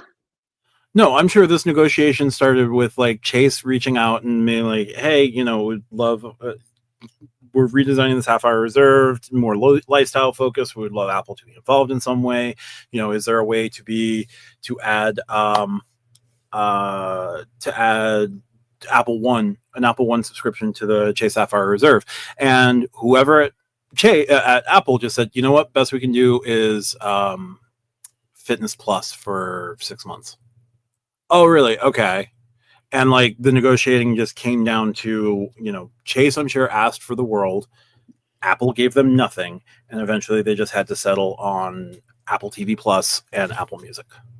I would love, though, if like Amex got not this, but an Apple, like if the Dell credit on the Business Platinum was replaced with an Apple credit, I would keep the Business Platinum. Like that would.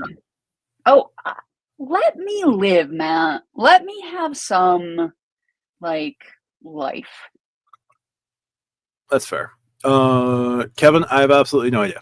At this point, those cards are fake. Here's a question for the Wells Fargo man. Mr. Wells.Fargo. I feel like Wells Fargo is kind of like adrift a little bit, or asleep, as you like to call it. But right now, is that necessarily a bad thing? They just had what? I'm going to mess up what they had. They had some restrictor plate taken off as far as the federal government went. The asset cap got removed. Yes, thank you. Explain to people specifically what that means and what it could mean for their credit card business, just because most people aren't actually explaining any of that. Sure. A number of years ago, Wells Fargo did a really bad thing. That really bad thing was creating customer accounts out of nothing, using their existing customers. Just slightly illegal. More than slightly. They got sued hugely by the federal government, and there was a class action lawsuit. One of the stipulations that the federal government placed on Wells Fargo is you cannot grow your business from where it is for the next however long we determine. And that asset cap was placed, I believe, in 2018. And like Wells was not allowed to grow. Wells was not allowed to add anything. Wells was not allowed to, substantially build out their business any further than they had. That asset cap has been removed. So Wells can take on assets, can start growing assets, can start building assets that will help, one, mitigate the $10 million a month burn rate that they're seeing on the build card, right? They can shore up the build card. They now have the ability to continue to grow their business. If they want to keep adding mortgages, they can add mortgages. They can look at other ways to grow their business. beyond what the asset cap had implemented. I think there was something that they did like shortly after the asset cap was lifted, where they were able to inject $4.4 billion into the company relatively You know, quickly. just a small amount of 4.4 billion. Yeah, pittance, really. So the asset cap is now lifted. So that gives Wells Fargo the ability to put money into marketing, put money into build, put money into other aspects of a credit card program, so that they can go about and like take some losses while building out their building out their customer base. Wells Fargo only has one core credit card that has an annual fee. That is the Wells Fargo Autograph Journey. Like, we know Autograph Beyond will be the next card that has an annual fee, but they're able to do more marketing to Active Cash, to Attune, to Autograph, to the fact that they have transfer partners, build out their transfer partner list. It's definitely a good thing that the asset cap has been removed. I think Wells is studiously doing everything they can to kind of like start putting together money to run a burn rate on the bill and others. You would imagine the executives knew that this was coming, right? Like, I'm doubting, even with the federal government being what the federal government can be at times. Like, I'm doubting somebody just woke up and said, "Oh yeah, we can take it off today," right? Like, they knew this was in the works. Yes. It makes sense to me, at least from the outside, and somebody who holds a choice card, so it's Wells Fargo, but not really, that they would wait for this to be lifted before the Beyond. I'm sure that internally they knew the CSR launch was going to happen early in the summer. Yep. So it feels like July, end of July, August, maybe even September, like before the Platinum, but with enough breathing room from the Sapphire, feels like it could be a good time, because the asset cap has been lifted for enough time where they have some ramp up. Yep. It's between two big launches that both of them are going to suck the oxygen out, but I think they're not competing with the Platinum, right? Like, that is, Chase is taking a swing at the Platinum, but I still don't think they're head-to-head competing with the Platinum. I think Beyond is going to compete more with the Venture X than it is with the Platinum and maybe even the CSR. So I think that, let me rephrase that. If I'm somebody without a Platinum, and my options are the Beyond or the Platinum, I don't think Wells is banking on 50% of those people going to the Beyond. Let me say it that way. Yeah. So that could be a good time for them to get in the game. The kids are off from summer, so if it's a travel card, get people who are about to travel. I think it could be an interesting. It could be an interesting time for them to come out for a card. Yeah. I still think the next focus that they need to do is continuing to build out their transfer partner list. Like, they have to have a more robust transfer partner list than they launched with Autograph Journey. Spaethco and I don't always agree, but I actually think I'm coming around to his point that I don't think they actually need more transfer partners. Let me rephrase. They don't need them. I think having them is helpful, but I'm coming around to the point you don't actually need them if you're Wells Fargo. They are simply nice to have and help, but they're not essential to the Beyond, because so many people use the portal that it's not, especially if you add a portal multiplier after Chase just took theirs out, and it's before October. So all of those people who are heading for their CSR no longer having 1.5, it would be a genius marketing if Wells added 1.5 or even 1.25 to the portal on the Beyond, and had like an image of like cards with portal multiplier, upgraded portal multipliers, and had the CSR crossed out, the old graphic of the CSR crossed out, and had their card, right? Like, there's some fun marketing you could do, but I'm starting to come around that they don't actually need, with an N, not want with a W more partners. Possibly. So my unicorn beyond at this point is a card with a American 500. Airways. I don't care about American Airlines. A card with a $550 annual fee, a relatively easy to use $300 travel credit, and that's it. Just copy the Sapphire Reserve that everyone's losing. Priority pass lounges. Maybe you got 1.5 in the portal. Maybe. I can't guarantee 1.5 in the portal just because their portal is not particularly good. If they revamp the portal, that would be fine. If they bought Rove to run their portal, that would be fine. Right now, the Wells portal is not good. So I do have that concern. But $550 annual fee, $300 travel credit, I don't know, slap $125 dining credit on that sucker as well. $425 in credits. That's $125 out of pocket. TSA global entry, TSA pre-check. Everything has TSA pre-check. Like, I'm pretty sure I just sneezed and there was TSA pre-check that came out. Yes, but a 550 card's going to need. Oh no, TSA. I'm not saying they shouldn't put it on there, but I'm saying listing it out just makes me chuckle.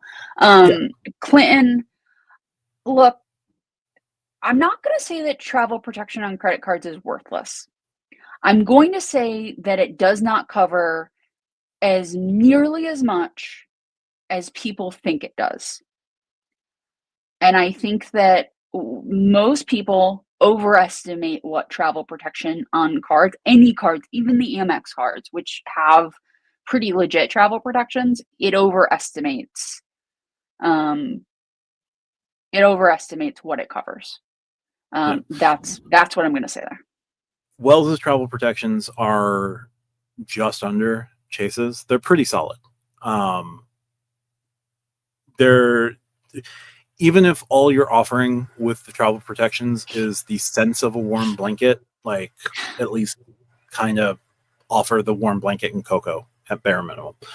1.5x Wells Portal Golden Ponies card says hello. It's no longer the Golden Ponies card. It's just a new purple and pink thing. But yes. I think they could do that. I think they could do that and it would, like, look, if you're not Chase or Amex, you kind of gotta like punch up and be a little creative. Like Amex and Chase basically pretend the other doesn't exist because they're 1 and 2, and depends on which one 1 and which one is 2 depends on how you cut things, right? Like JP Morgan Chase is the larger entity, but their credit cards versus Amex, like you can look at that. You can look at Prestige. You can look at a lot of things. But it'll be very, very interesting. If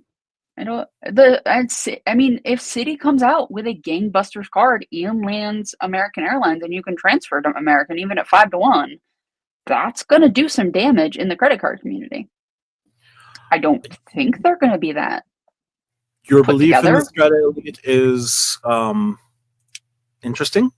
I'm less tempted to give Citi the benefit of the doubt, but yeah, that's true.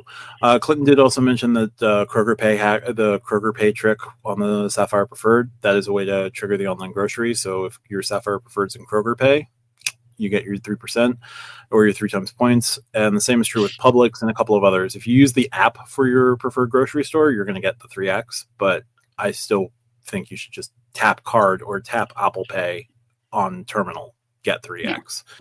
That's not asking too much, but I feel like it is. Spaceco mentions Wells Fargo trip interruption actually covers additional alternate transportation, expensive last minute flights. The Chase does not. No trip delay though, but that is capped at $500 anyway. Interesting. Again, read your declarations pages. I beg of you, if you buy coverage, if you get it through your cards, I don't care how you get it, read your declarations page. If you don't know what something means, go to the Stack Your Points Discord and ask somebody. Like, we have a lot of smart people who have used these coverages. Because here's the thing, most people don't actually ever use these coverages and don't know what the terms mean. That's okay. Not knowing something is fine. Ask people who might know, and it'll help everybody. Yep. Rodrigo, do y'all see Chase moving towards nerfing guest access for the lounges since everyone else is doing it? Not right now. It made this it made this update to the card. It got through. Like, the card still gives you two guests priority pass, still gives you two guests into the Chase Sapphire Lounge, and one guest at the Maple Leaf Lounges. It's good for now. Does Chase have enough lounges to nerf them? Unlike Capital One that made the bold move to nerf them before opening a good number of them, I still don't think they have enough, but they have. Las Vegas is going to open in the second half of the year. They've got LAX on the way, and they just announced DFW, and I'm sure they've got a couple of other plans in the works. Like, Newark would make sense to add a lounge. Yeah. Terminal 6 would make sense to earn Terminal 6 at JFK would make sense to earn a lounge. The new Terminal 1 at JFK would make sense to earn a lounge. Austin would make sense to put a lounge. Don't you get a guest to the Maple Leaf Lounges now with the CSR? Yes, you get one guest at the Maple Leaf Lounges, two guests elsewhere.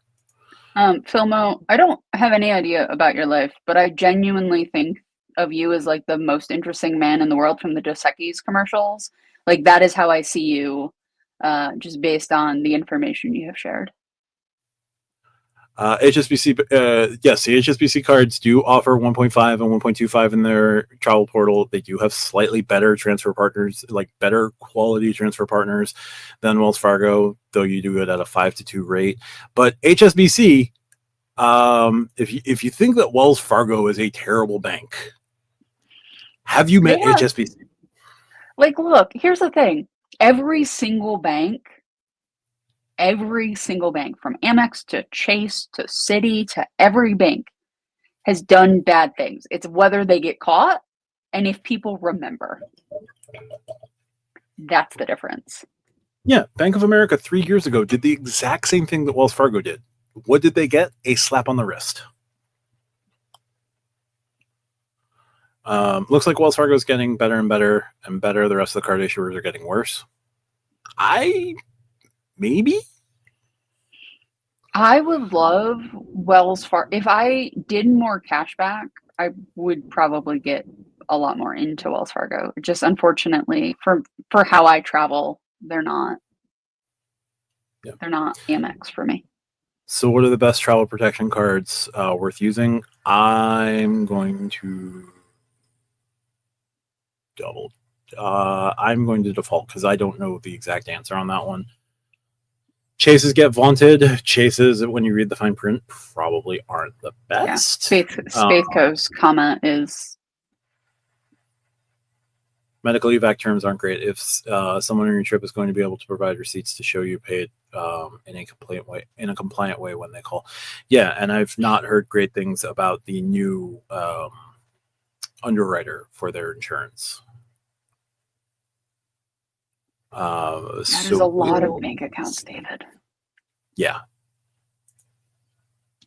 HSB. Yep.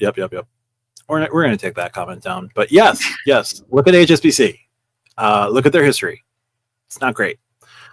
Whole sections of China got taken over because of HSBC. Hey, Matt. Yo. Kirby wants to know, other than travel, what are areas of your everyday life that you like to splurge? High quality fancy food, collecting figurines? Matt, what about your Hummel collection? Can you walk us through the fancy man things that you have in your life? I'm not allowed to talk about my Hummel collection. No, I honestly don't have a whole lot of I really don't have a lot of fancy things at this point. Like I need to go back and repay for my Audible subscription. Like, I used to just listen to audiobooks and podcasts, and if I'm going to spring for things, it's like a nice dinner from time to time, or spend way too much out and drinking really high-end booze. I do not buy particularly high-end booze for myself, but I will drink like pretty decent stuff. Riders Tears is one of my favorite Irish whiskeys. I Raiders will. Cheers I is good. like to go out and find like Lagavulin when I can. Specifically the 16-year. Highland Park 12 is one of my favorite scotches. You know, if I had to pair one of my co-hosts on Sack Your Points with a fictional character to share a meal with, I think you and Ron Swanson would be the most entertaining for people to watch. Probably. That's what I'm going to say. The hockey sweater collection is pretty epic, Matt. Oh yeah, I go about collecting. I do have a pretty sizable collection of hockey jerseys at this point. So I am into everyday carry stuff. So knives, flashlights, pens, backpacks. I have my plate collection back there that I have collected over the last few years. I watches. I have this is the Manta Ocean King 3 that I literally think I've worn all but 9 days in the last like 4 months. So yeah, I am a fan of things like that. Watches, not I have a Chris Reeves Inkosi, mini Inkosi that I love, small Inkosi, excuse me, that I love that I carry every day. So I am into that stuff. And Star Trek and like nerdy pop culture stuff. Yes. QC man, real quick. I have stopped getting jerseys with players' names on them because the second I get a player's name on a jersey, that player either retires due to injury, that player is either traded, or they leave via free agency. After my Tavares jersey with the New York Islanders, I was done. Also, Fanatics jerseys, the replica jerseys that they sell with the player's nameplate and everything, are like really terrible quality. So I just get if I'm getting a replica jersey, I just get a no name, just the team and the logo. I do need a Panthers jersey in my collection. I don't necessarily see myself doing that anytime soon, just because I'm not happy with the Panthers and their run of success right now. But this is very apt. Yes, I am the Tariq of hockey sweaters. There are some sweaters now. Can I give you a list of names of players I want off teams and you just buy their jerseys and just use your magic powers? Apparently, maybe, possibly. If Tavares and the Maple Leafs are one of them, I don't know that I can do that to myself. I can't get hurt. Kirby, I do have Funko Pops. I would not necessarily call that high end, or luxury. I love my Funko Pops. I would not necessarily call that a high end hobby. Yeah, if I can find an Ice Skater jersey, I would definitely go get an Ice Skater jersey. I wouldn't mind getting ECHL jerseys. ECHL has some of the best team names in sports. Oh yeah, Florida Everblades. Yeah. Louisiana Ice Skaters. I don't want to talk about it. I don't look. I have seen the Boston Red Sox win 3 championships. Four now, right? I don't know. I still think it's 2004. I've watched my Red Sox win championships. I am very happy that we have. I am not necessarily a fan of our ownership or our front office. And I look, Boston is one of my favorite cities. I love going to Red Sox games. I will continue to be a Red Sox fan until I am not on this mortal coil anymore. Same with the Packers. I will keep on keeping on. But does ownership make it hard sometimes to keep on keeping on? Yep. I don't know. Kyle Harrison's pretty good, but it's not. Is the trade bad? Not necessarily.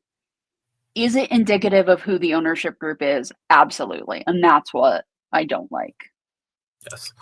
Greenville Swamp Rabbits, really good ECHL name. Again, I would like to see my team win one World Series. I've seen them Evolution 9 is great, by the way. Look, I've 3. I would like to see the Packers win another Super Bowl. Against the Steelers would truly be the highlight of my year if they did it in 26. Um, Apparently, though, if you leave the Packers, you are revealed to be a terrible person. So perhaps Jordan Love needs to retire on the Packers. Maybe. Yeah, I don't know. Just one World Series. That's all I ask. Just one King World Series. My grand aunt who passed away a couple of years ago was a Mets fan from the year the Mets were formed. Like she was living in the city the year the Mets were formed. So I don't believe in second teams, right? Like I you're a fan of your team. There are teams I like more or less, but I am not a fan of any other teams other than my team. I like the Mets more than most teams um because of my family connections. I like the Bills. Like I would like Filmo. I want the Bills. I want a New York football team to win a Super Bowl. I believe a New York team should win because the Giants are a team from New Jersey who are cosplaying as New Yorkers. They used to be New Yorkers. And they're not. I have driven past their stadium. It is not in the state of New York. Yo. I don't agree with that. It's fair. All right, so we did have. I think we have like one or two more questions from the pre-live. We have two more, and then Keith asked me what my Grail watch would be. Yes. Look, it's basic. I think you have this watch, but I want a no date Rolex.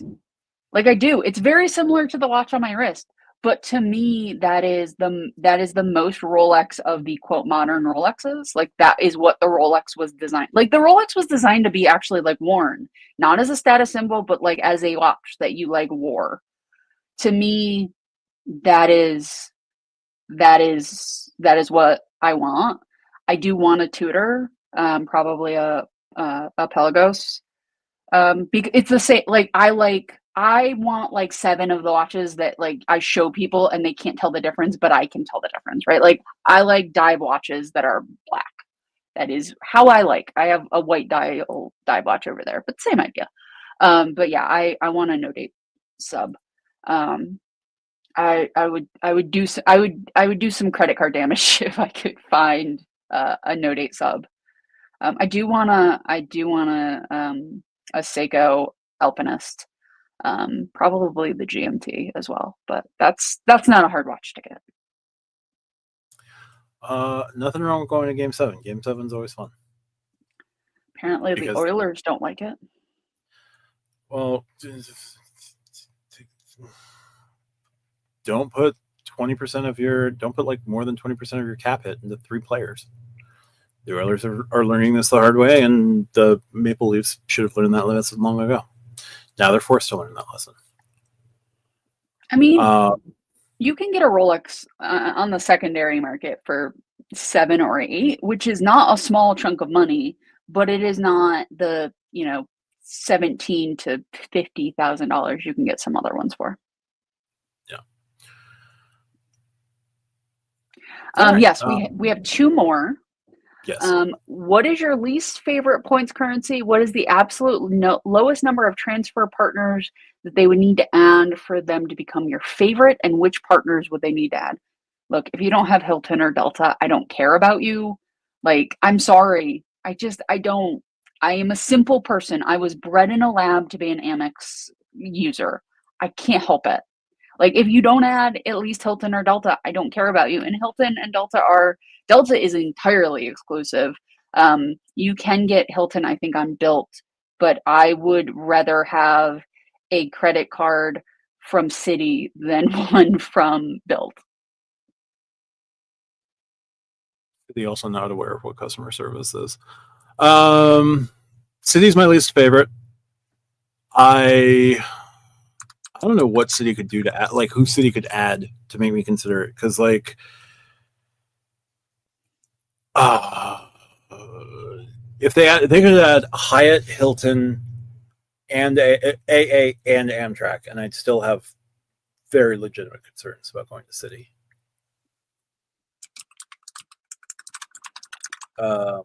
That would be a return of Hilton, and I don't think they're going to get Hilton to return anytime soon. No.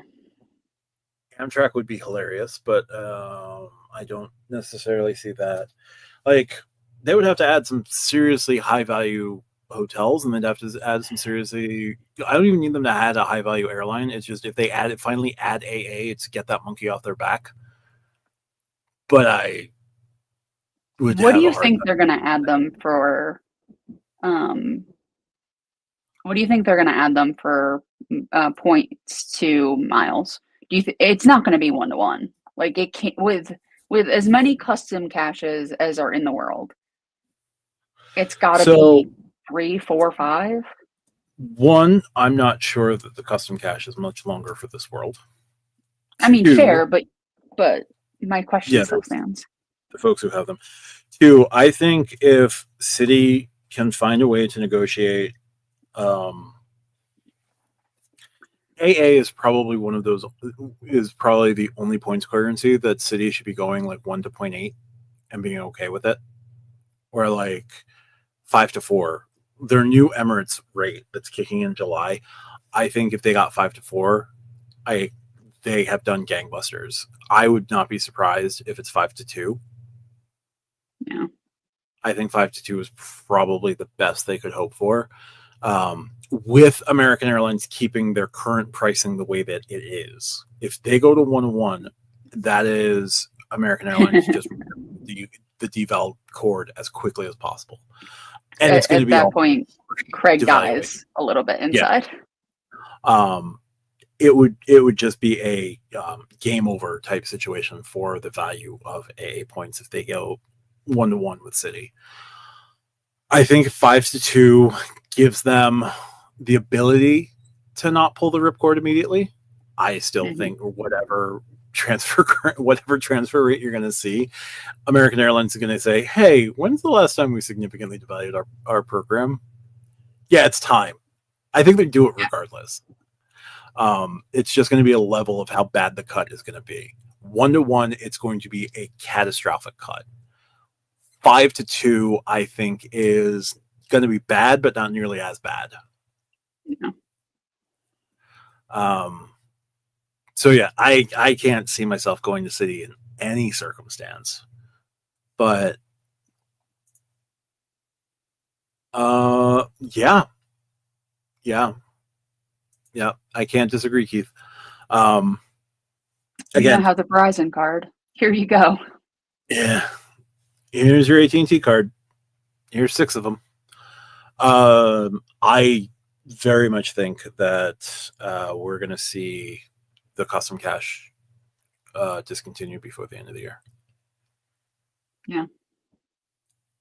Or they put up, you have $100 for those 5 points, and then they drop to 1x. Yeah. I think that you're going to get, I think that's going to become the City Strata Select. I think that's what Strata Select is now. Still the same premise, and still just as bad, but you can't hold more than one Strata Select at any time. The one Strata rule is coming. I mean, City would rather you cry about it. Yeah. Yeah, exactly. 6 double cash cards. Go cry about it. Yep. Yeah, I just sorry. There's not a whole lot saving City for me. Last question from our pre-show questions. What is the best robot character in Futurama, and why is it the Crushinator? Not my pick. A very good character. Not my pick. Matt, before I tell mine, would you like to tell your favorite robot character on Futurama? I think Bender kind of has to be excluded just because he's Bender. Excluding Bender. Crushinator's up there. Crushinator's hilarious. I'm torn because there's a lot of really good robot characters. Like Robot Devil is fantastic. Hedonistic Bot is fantastic. Calculon. Calculon's amazing. I was going to say Calculon is my favorite. Just because, like, for the longest time, Calculon had no character growth, and then they threw in some character growth, and it was nice. Hedonism Bot doesn't really have any character growth at all, if I remember. He's correctly. Hedonism Bot. How right? Like, there's only like, he's Dionysus in robot form. Like, yeah. So I regret nothing. I'd go with Calculon because he's fun. If we're not picking Ben Rodriguez, then yeah, I would go with Calculon. I have to go with the robot double. Like, the one where he gets Fry's hands is just, it's such a good episode. Like, and I think they use the robot double appropriately, right? Like, they didn't have him in too much, but he was in enough where you actually got like that personality and just the playing of the organ and all of, like, it just such a good one. Yeah. No, he's a very strong character. I love it. Craig asks, will Chase get a grocery category? Stay tuned. I think our long national nightmare might be over. Might be. I can't guarantee it, but possibly. Clinton mentions, when this custom cash was announced, they said the limit was 1. It's their own fault for not enforcing that. Yes. I say that US Bank right now has problems credit carding at the moment. Citibank has problem banking at the moment. If Citi and US Bank merged, would they come out stronger, or would they both get worse? I'm sorry, Matt. Also, Spathco, I'm sorry, because I know your altitude reserve would be lost in the crosshair. Okay, I'm going to answer that this way. Take 2 very incompetent employees at your group, at your job. Mm-hmm. They have their own certain sort of strengths here and there, but you put them together into one worker. Is that worker better than the 2 incompetent workers that you started with? If I don't have to run around after 2 people and only deal with 1 incompetent person, maybe. The fact that you can't say yes automatically. That's true. Rests my case. What would be the most interesting? Like, Discovery and Cap One just merged. Yep. Like, obviously Chase and Amex aren't going to merge, right? Like, they're both too big to do that. But if you were to merge one bank with Chase and one bank with Amex for the most interesting,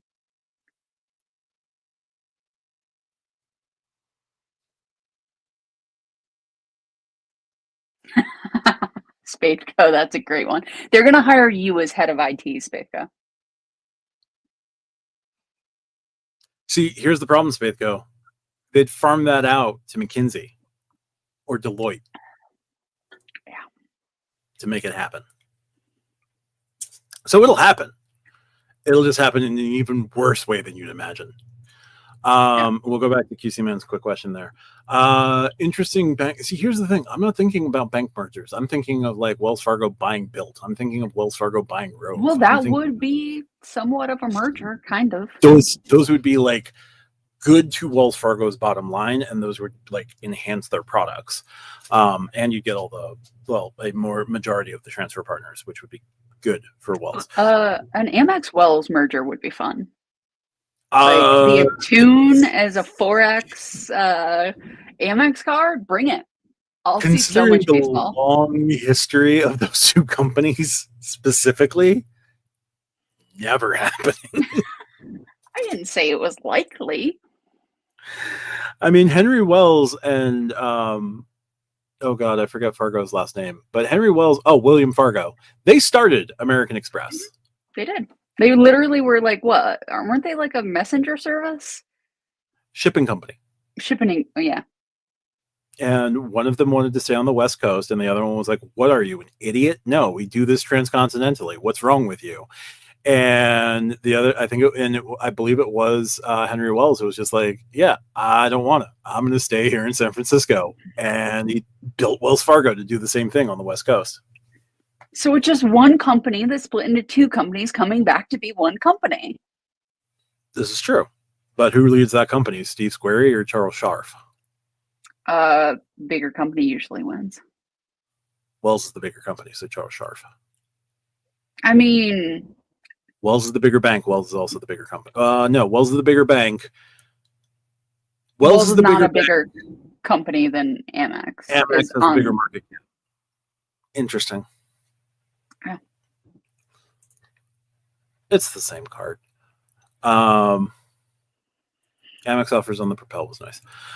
So do you think the survey U.S. Bank is sending to customers is a bad sign for the survival of grandfathered U.S. Bank altitude reserve holder? Probably. One of the things I noticed was, would you pay a fee for additional services? That's not a good sign. It is not. And then something about like partnered, using points to redeem at partner companies and brands, but not specifically highlighting travel.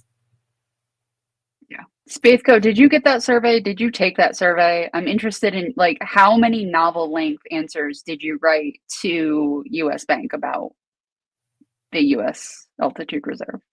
I'm actually gravely worried about whatever responses Spaithco could have put in the boxes, especially given recent news in Minnesota. Yeah. Spaithco, I love you, but I'm sure that was not a well-received survey if you got it. You know what? So I was thinking about the guest access question. I think what they could do is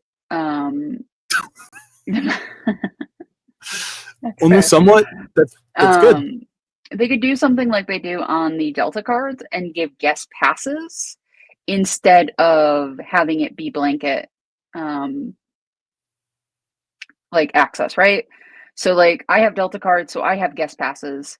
I get a limited number of guest passes compared to my access to the lounges.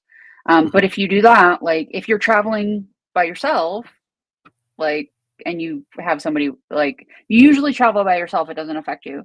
If you have somebody with you, a partner or family, whatever, you have access, right?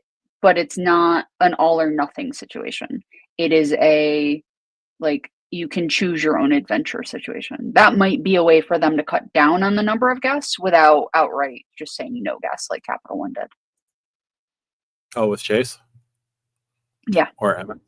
Yeah. Or anybody, right? Like we're talking about Chase moving towards nerfing guest access, but if they said, all right, at the, Sapphire lounges, you get 5 or 7 or 10 guest passes a year, like somebody like Craig, who's in the lounge all the time, right, he's usually by himself. Right. But if his wife is with him, he can take her and the kid in, use guest passes, everybody's happy, but it doesn't, like, it's not the nerfing, right? So that might be a way for them to do it, and limit some access without taking it away entirely. Yeah. I think for now, Chase is kind of in the clear. If they have to rethink things, I'm sure they will, but I'm hopeful they don't need to. Especially with all the people who say that they're going to cancel the CSR in response to the changes. Like, maybe they get a failure of signups in this quarter and people leave, and Chase has to sit there and go, oh, this was a bad idea. Let's not keep pissing off our customers. How big of a failure do you think the card has to be for them to do another refresh within 18 months? Within 18 months. I had a great talk with John about this. It's on my members only, not to be that guy. But I'm going to cut it and release it publicly. Speaking with John, I said, Amex and Chase will steal from each other. We'll steal customers from each other. And like, there was a segment of customers who like were getting fed up with the couponization of American Express and kind of like went to Chase. And now with Chase doing the couponization there, they may just decide to go back to American Express. So I think if American Express can steal like 3% of overall Sapphire Reserve holders back to either like back to American Express, or getting 3% of Sapphire Reserve holders to move over to American Express because of the couponization, because they offer better credits, because the platinum refresh is going to be, insane. But if they lose 3% of signups, then if they lose 3% of their population, their card holders to the platinum refresh, they're going to have a sit and serious reconsideration of things. I don't think it's ever zero. I think it's incredibly low. I would say this, QC man. Right now, I think they're going to play with point boost until 2027, and I think they're going to see this out until 2027. And you will, if changes need to be made to go back to flat 1.5, the earliest I would say would be 2027. It would have to be a catastrophically, like a horrendous amount of people just not either using the card, using point boost, using what do you call it? Yeah, the other thing is if this gets ugly like the Delta changes, I can see a similar pivot apology. But the Delta changes don't get partners paying them. You know what I mean? Like, that's the thing, is like, because there are partnerships, Chase is getting money from it. So it isn't just like users are mad, or like Delta was changing Delta's own system, right? Like, Chase is presumably having partnerships with these brands and getting money from them. So I do wonder if that will soften some of Chase's reticence, if the, cardholders get restless of just like, well, we're making this much money, we still have these many cardholders. Let's re-up it for another 5 years this way. Yeah, I think if a huge number of cardholders are threatening to leave or product change down and citing specifically the 1.5 in the portal, they'll take notice because they're losing money. But I don't know that it's going to make them immediately change their mind anytime soon. I do think they'll see this out until 2027. Yeah, and as Clinton mentions, this is the marketing spin to make you happy about being screwed. It's the spoonful of sugar they're forcing down with medicine they shouldn't have even prescribed. But I do think we could see a change in the portal. I don't think it's coming in 2025. I don't think it's coming in 2026. And I think the earliest you'll see is 2027. Points boost incremental likely being funded by the select premium travel partners. Also that, yeah. So Chase is going to want to make some money because they lost a ton of money on the CSR for a number of years, although they started making money back, but they want to start making money at the same rate that American Express is making money, and they're gonna do some things to get there.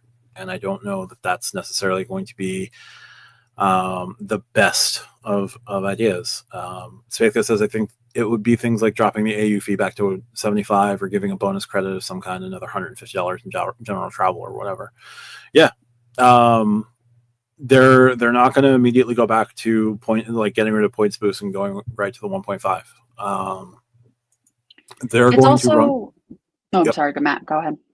I was going to say they're going to run. They're going to run this as long as they can, and they're going to try and get as many of those grandfathered points out of the way. But the earliest you'll see anything might be 2027. Also, there is a very long time between now and 2027. The chances of everybody who is mad about this being as mad as vocally in 6 months to 12 months is kind of low. Like, people might still be mad, they might grumble, but if people aren't the same level of mad and just it's whatever, I'll deal. Oh, I got a couple of nice 2Xs, whatever. Fine, I paid my annual fee, whatever. It's not going to change. The problem, because there is such a long runway with these, they're banking on banking. They're banking on you getting over your anger or getting over your frustration and enough new people coming in. So I think in general, even for new people, because if they put a healthy sign-up bonus on this and people are so happy about the sign-up bonus that they get that many people in, I don't think most people are going to care. I think the 4-month ramp absolutely is time to have people forget. To your point, Clinton, I think they're hoping that the people that are as mad are going to make their changes in the next 4 months. And then at that point, everybody is going to sort of be over it. card renews, new features roll out, you're oohed and awed by the features, and that's all you got. So I do think that it's weird as somebody who like has been through some Amex product changes. It's weird how long it's taking, but we'll see. I don't know how they're going to handle retention offers in terms of the cards. Matt, as far as chases, I know Amex retention offers like it's hit or miss. You upgrade, downgrade. Like there are Amex retention offer sort of ways about things, right? Expected sort of ways about things with Amex. Mhm. How is Chase with retention offers? Because I have never had to deal with one. I don't know if you have, but Chase's sort of retention offer game. Do you think they're going to be retention offering people, or do you think they're just expecting X number of people to go, so they're going to ride it out? So, to my knowledge, I have not called and asked for a retention offer. I have not done anything of that sort. So, I have no personal experience with this. To my knowledge, the most they've done has been like a waiver of the annual fee for another year. I'm not aware of them doing like significant, you know, we'll give you an extra 30,000 points for 1,500 and spend, and just get that done in the next 3 months, and you're good. Like, I haven't seen that.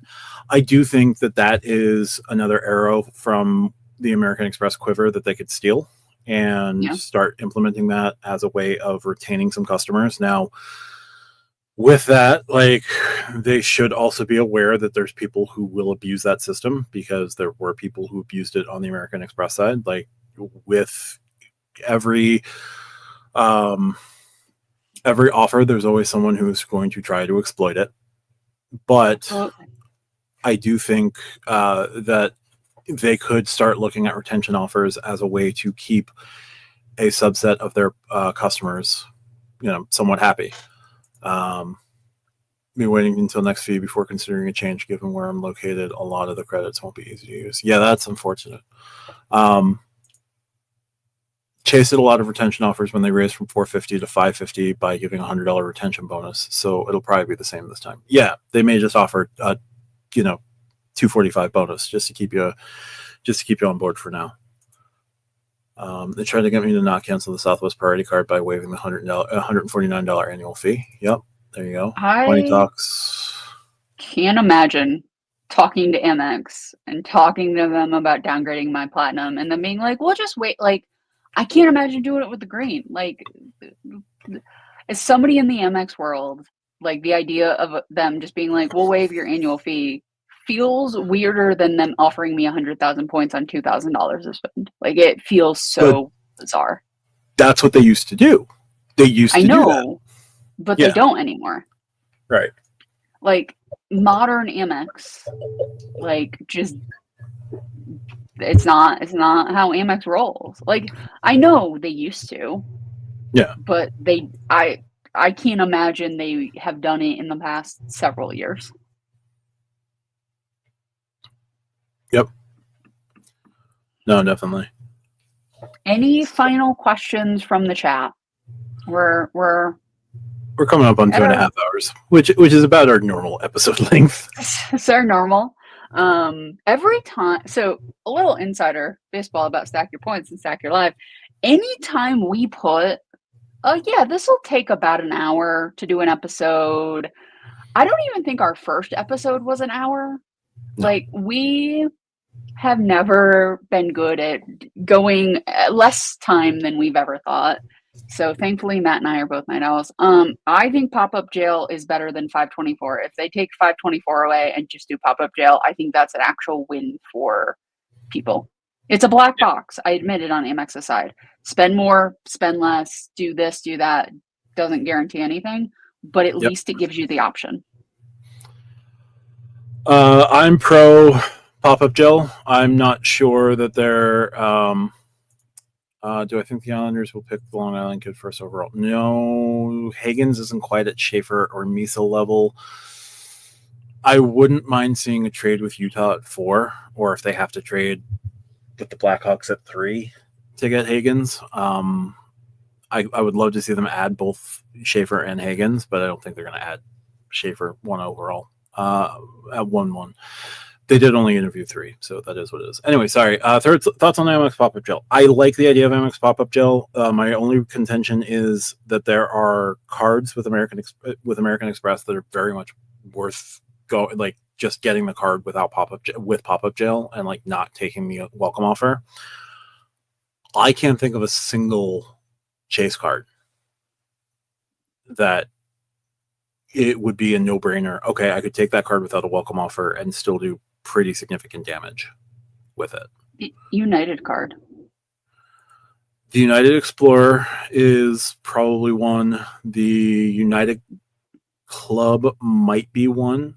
The Quest is probably the best of the 3, the best overall value for the 3 cards, but I'd rather get the Explorer or the Club card without a welcome offer. QC Man mentions the Hyatt card. The Hyatt card, if it came with the 1-4 immediately, I could live with. But you have to wait that year to get the category 1-4. That makes it also harder. It depends on what your pot of points is, right?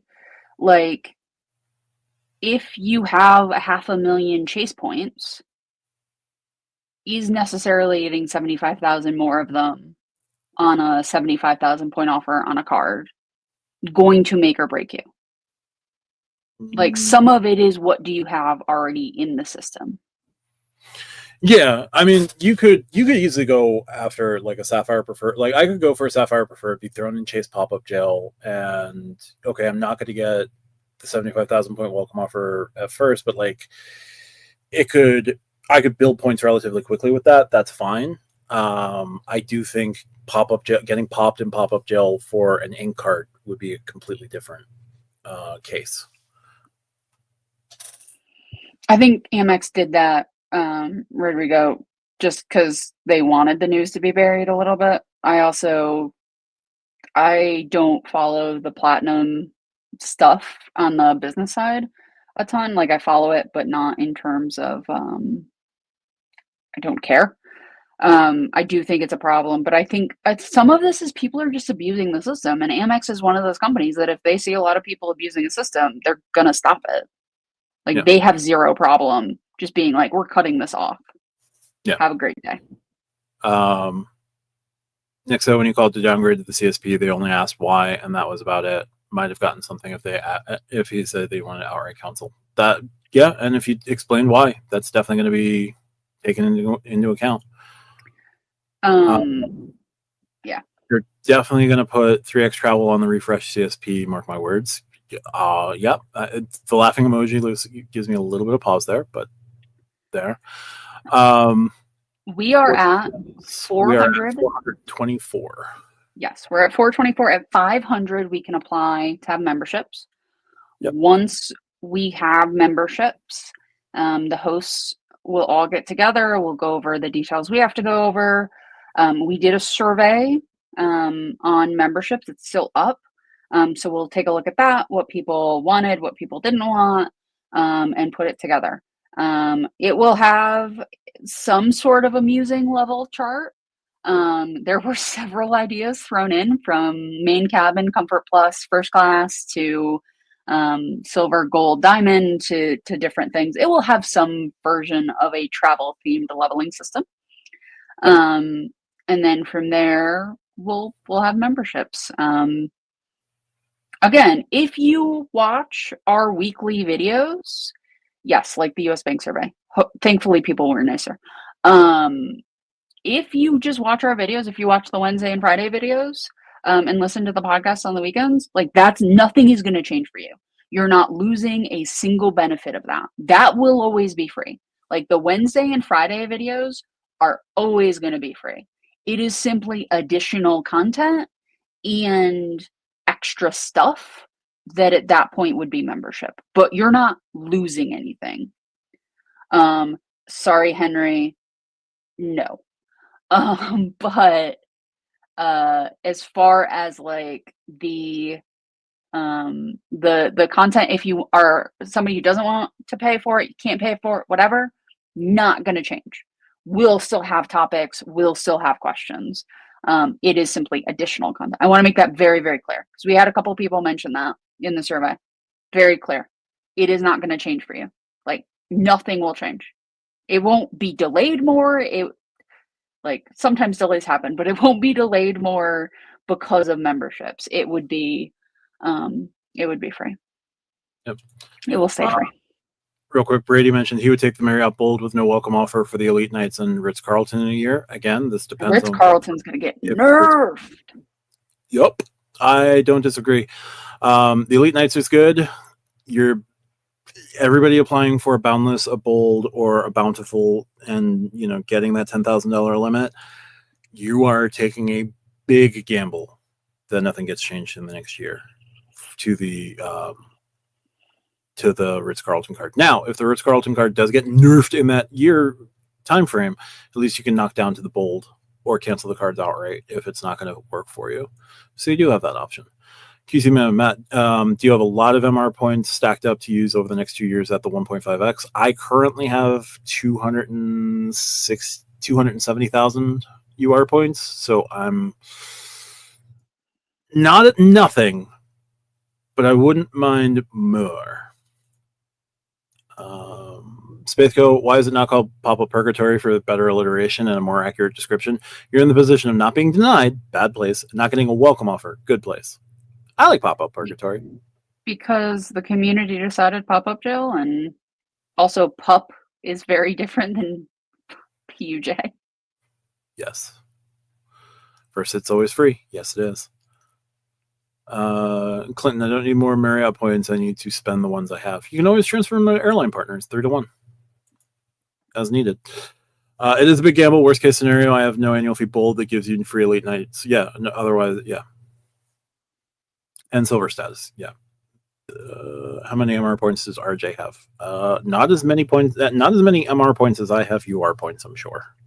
I have just shy of 190. Okay. So I'm in the ballpark. Yeah. The problem is that I have had every single charge card that American Express offers. I've had platinum, business platinum, gold, business gold, green, and I am one of those people that has had the business green. I currently have it. Apple will not add it to my wallet. Like even when I had less than 8 cards, they're like, no, this one doesn't belong here. So yeah. But I've had them all. So I have to, and I've had the Blue Business Plus, still have it. So I have to try to find at some point a no language offer. I've also at my 5 credit cards. So that is a challenge. So at the moment, I use a lot of like Rakuten and stuff because I don't have a way to get welcome offers unless I, unless there's a no lifetime offer link. But again, a lot of those tend to be business cards, which I don't always want to do that spend. Like even if I can do the spend, I don't always want to. Yeah. Also, that's a lot of Delta miles potentially. I'm just saying. Yep. About 4 years of Marriott bets. Jeez, that's a lot of time in Marriott. Source King joining us late. Getting a new card next week, CSR or Hilton Aspire? Aspire. Think you're going to be happiest with the Aspire. I would take a peek at what the new welcome offer is going to look like on the Sapphire Reserve. Just get the Aspire. It's better because it's Hilton. I'm being facetious. It's fine. Yeah. I would just double check the final CSR welcome offer. If it's something like 150,000 ultimate reward points on 10,000 in spend in 3 months, maybe go after the Aspire.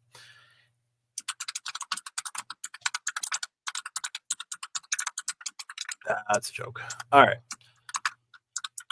We've been on for just over 2.5 hours now. I think it's good to call it here for this week's edition. But if you like what we do here on Stack Your Points, definitely subscribe over at Stack Your Points. We are now 76 members away, 76 subscribers away from being able to activate memberships, in which case Mike will just give us our first like 40 right, or 90. Love you, Mike.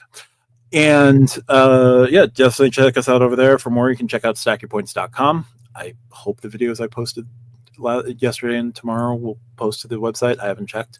But stackyourpoints.com, links over to the Discord. Feel free to join us over there. But everyone who was able to watch on one of the other streams, thank you so much.